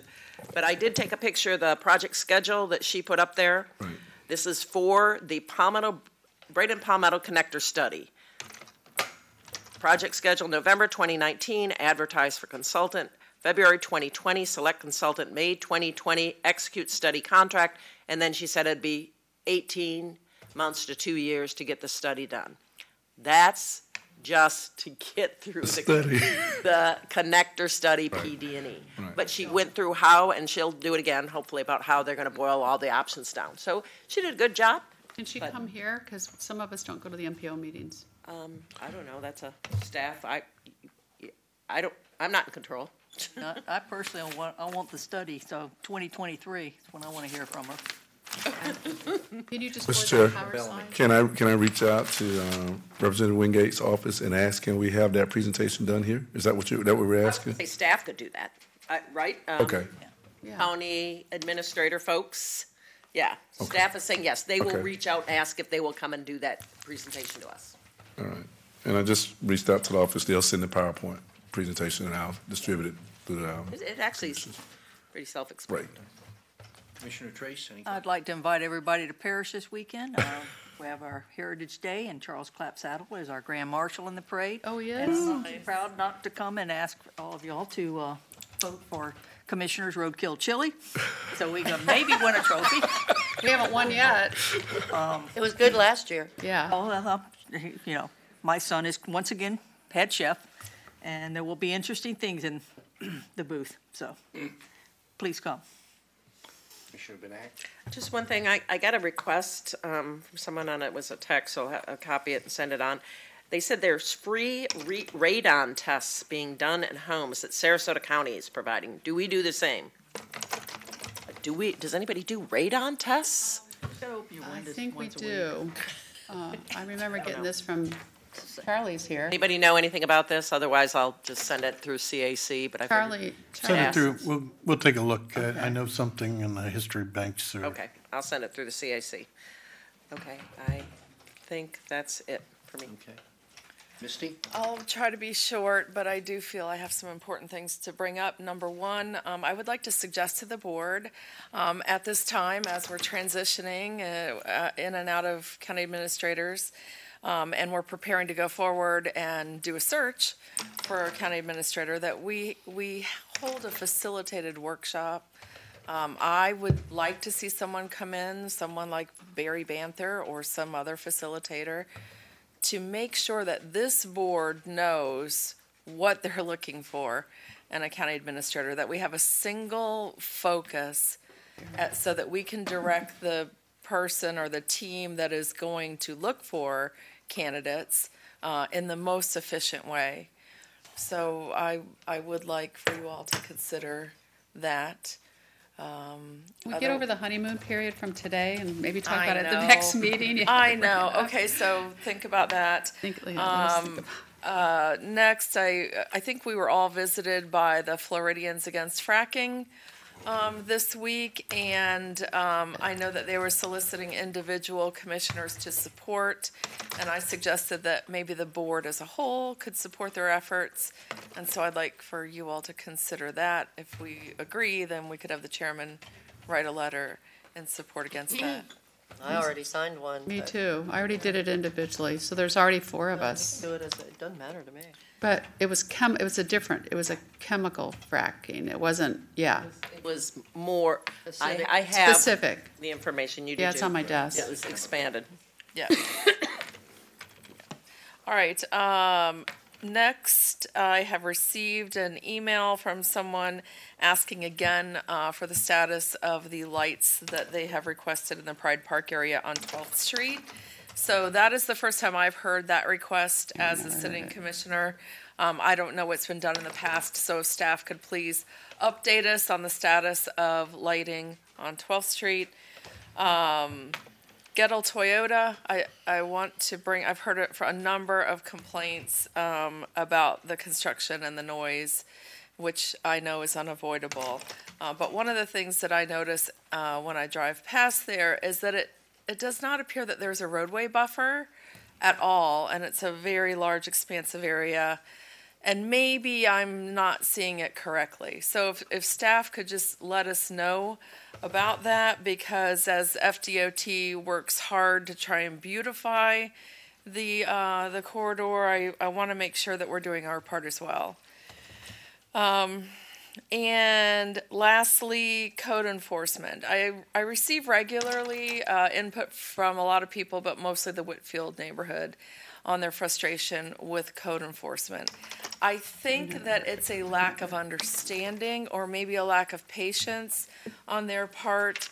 We do have to provide a due process system, and we do want to encourage people to correct violations, and sometimes that's frustrating to the community. So as we talk about more workshops in the future, I think a workshop on code enforcement is one that would be one that I would ask for. That's all I have. Okay. Thank you. Vanessa? Just a comment, if you would, on something that Misty said. And Mr. Chairman, correct me if I'm wrong, but didn't you mention in our last meeting that you had talked to Rodney and we were going to get together to discuss how to proceed? Yes, we will be doing that. I mean, not to take away from the honeymoon that Carol mentioned. I mean, I think we all agree, but, you know, I just wanted to make sure that we had talked, and that's what you're going to. Yeah. Okay, all right, I just want to say it's taken care of. I don't really have anything else. I'll just wait. You know, there was a lot that went on in Tallahassee with the port, and, you know, I'll wait until the Port Authority meeting to go over all that, but we do have a gentleman that will be coming to our March meeting that will go over a procedure that can be done at Piney Point. And I think it's got I think you all heard about it when we were in Tallahassee somewhat, but, you know, it'll be interesting, and I think we'll have a lot of the community members who will be there to hear this. So that's it for me. Commissioner Bellamy? Yes, I want to follow up with Misty about the code enforcement. We can't talk about it any other time. I've been hit with a couple of code enforcement. Could you tell me some of your complaints? Because I've had some complaints and I just passed them down. I just want to make sure I'm handling them the right way. The biggest complaint that I hear is that people feel that our code enforcement department will cite people, and then when things aren't corrected, that fines start running. And then the amount of time it takes to resolve the complaint is issue number one. And then issue number two is that then the board just reduces the fines in every case. So why is anyone really going to be motivated to address matters in a timely fashion? All now, about compliance. we had a number of fines reduced on today's agenda. And I don't know if any of you saw the couple that was up here, and so thankful for the reduction in the fine, because now they said they can move to Manatee County. So, you know, I mean, I can understand both sides, but I think that our code enforcement department is doing a very good job at trying to correct the violations, and that should be our focus. It's sometimes frustrating to the residents that it takes so long. That's what I'm hearing. And I think this weekend I got hit with a couple of calls about code enforcement not enforcing And I'm still looking into it, but I was just curious. And I'll follow up with code enforcement myself, but I was just curious on what the concerns were. And I think they're doing a good job also. But we can't talk about it anytime, so I wanted to address it now. Yeah, I appreciate that. Commissioner Whitmore? Just real quick, from somebody that actually ran a code enforcement department when I was mayor, the whole purpose of code enforcement is to get the citizen in compliance with the laws. But there is a process, a due process that you have to go through. You have to go through notice, you have to wait certified letter. If they don't respond, you got so many days. It's a major pain, but they have to go through for due process. So the only way you could change that if you could, and that would be you'd have to change your ordinances. But I think we only have like 10 for 388,000 people. Yeah, so, so it's usually on reaction when somebody calls them. But I think they do a really good job for the staff that they have. It used to be 7, but we've added about 10,000 more. But there is a process, and the whole job on code enforcement is to comply with our law, get them in compliance and work with them. And do recall that fines are reduced only after compliance is achieved. They have to be in compliance, right. That's why they are Yes. always reduced, yeah. Yes. It's not a moneymaker. Misty? Yeah, so I will say again that if we have a workshop, and we've all talked about a workshop maybe to talk about development issues, but this is a topic that I think everybody could benefit from discussing just a little bit more. And I do hope that we can be more proactive in code enforcement and that we can allocate whatever is needed, and if there is a deficiency, to be more proactive. But having said that, our code enforcement department is doing an excellent job. So don't get me wrong. I think they're doing a great job with what they have to deal with. Commissioner Ball? Yeah, just to add to that, have you by chance had a conversation with Jeff Bowman? Several. Yeah, Jeff and Never mind I then. All right. have several. Be safe. Take care. Buddy off. I just have one item, and it involves Mickey. I don't know if you all saw the letter from Sandy Marshall, I think, where they was criticizing us for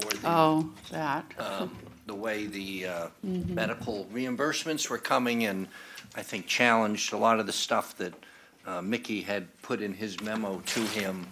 And I think we should authorize Mickey to respond to that criticism rather than just sit back and, Can't wait to read that one. because his facts, from what I read, were not right, and I talked to Mickey, and they quite apparently were not correct, and I don't think we should have the county attorney, be attacked Not allowed to without him at least defending himself. Exactly. I make a motion that we authorize the county attorney to do a written response to the Federation newsletter to correct the misinformation that was provided. Second. I have a motion and a second. Anybody from the public that would like to speak? Seeing nobody, all those in favor say aye. Aye. Opposed? Passed 7-0. That's the only issue I had. Mickey, any comments from Commissioner? I can't wait to read it. No comments? Ed, your last comment. Any lasting comments? Thank you very much. It's been a pleasure. That's it? That's it. Add a few words. I love it. But you're going to be there this afternoon, right?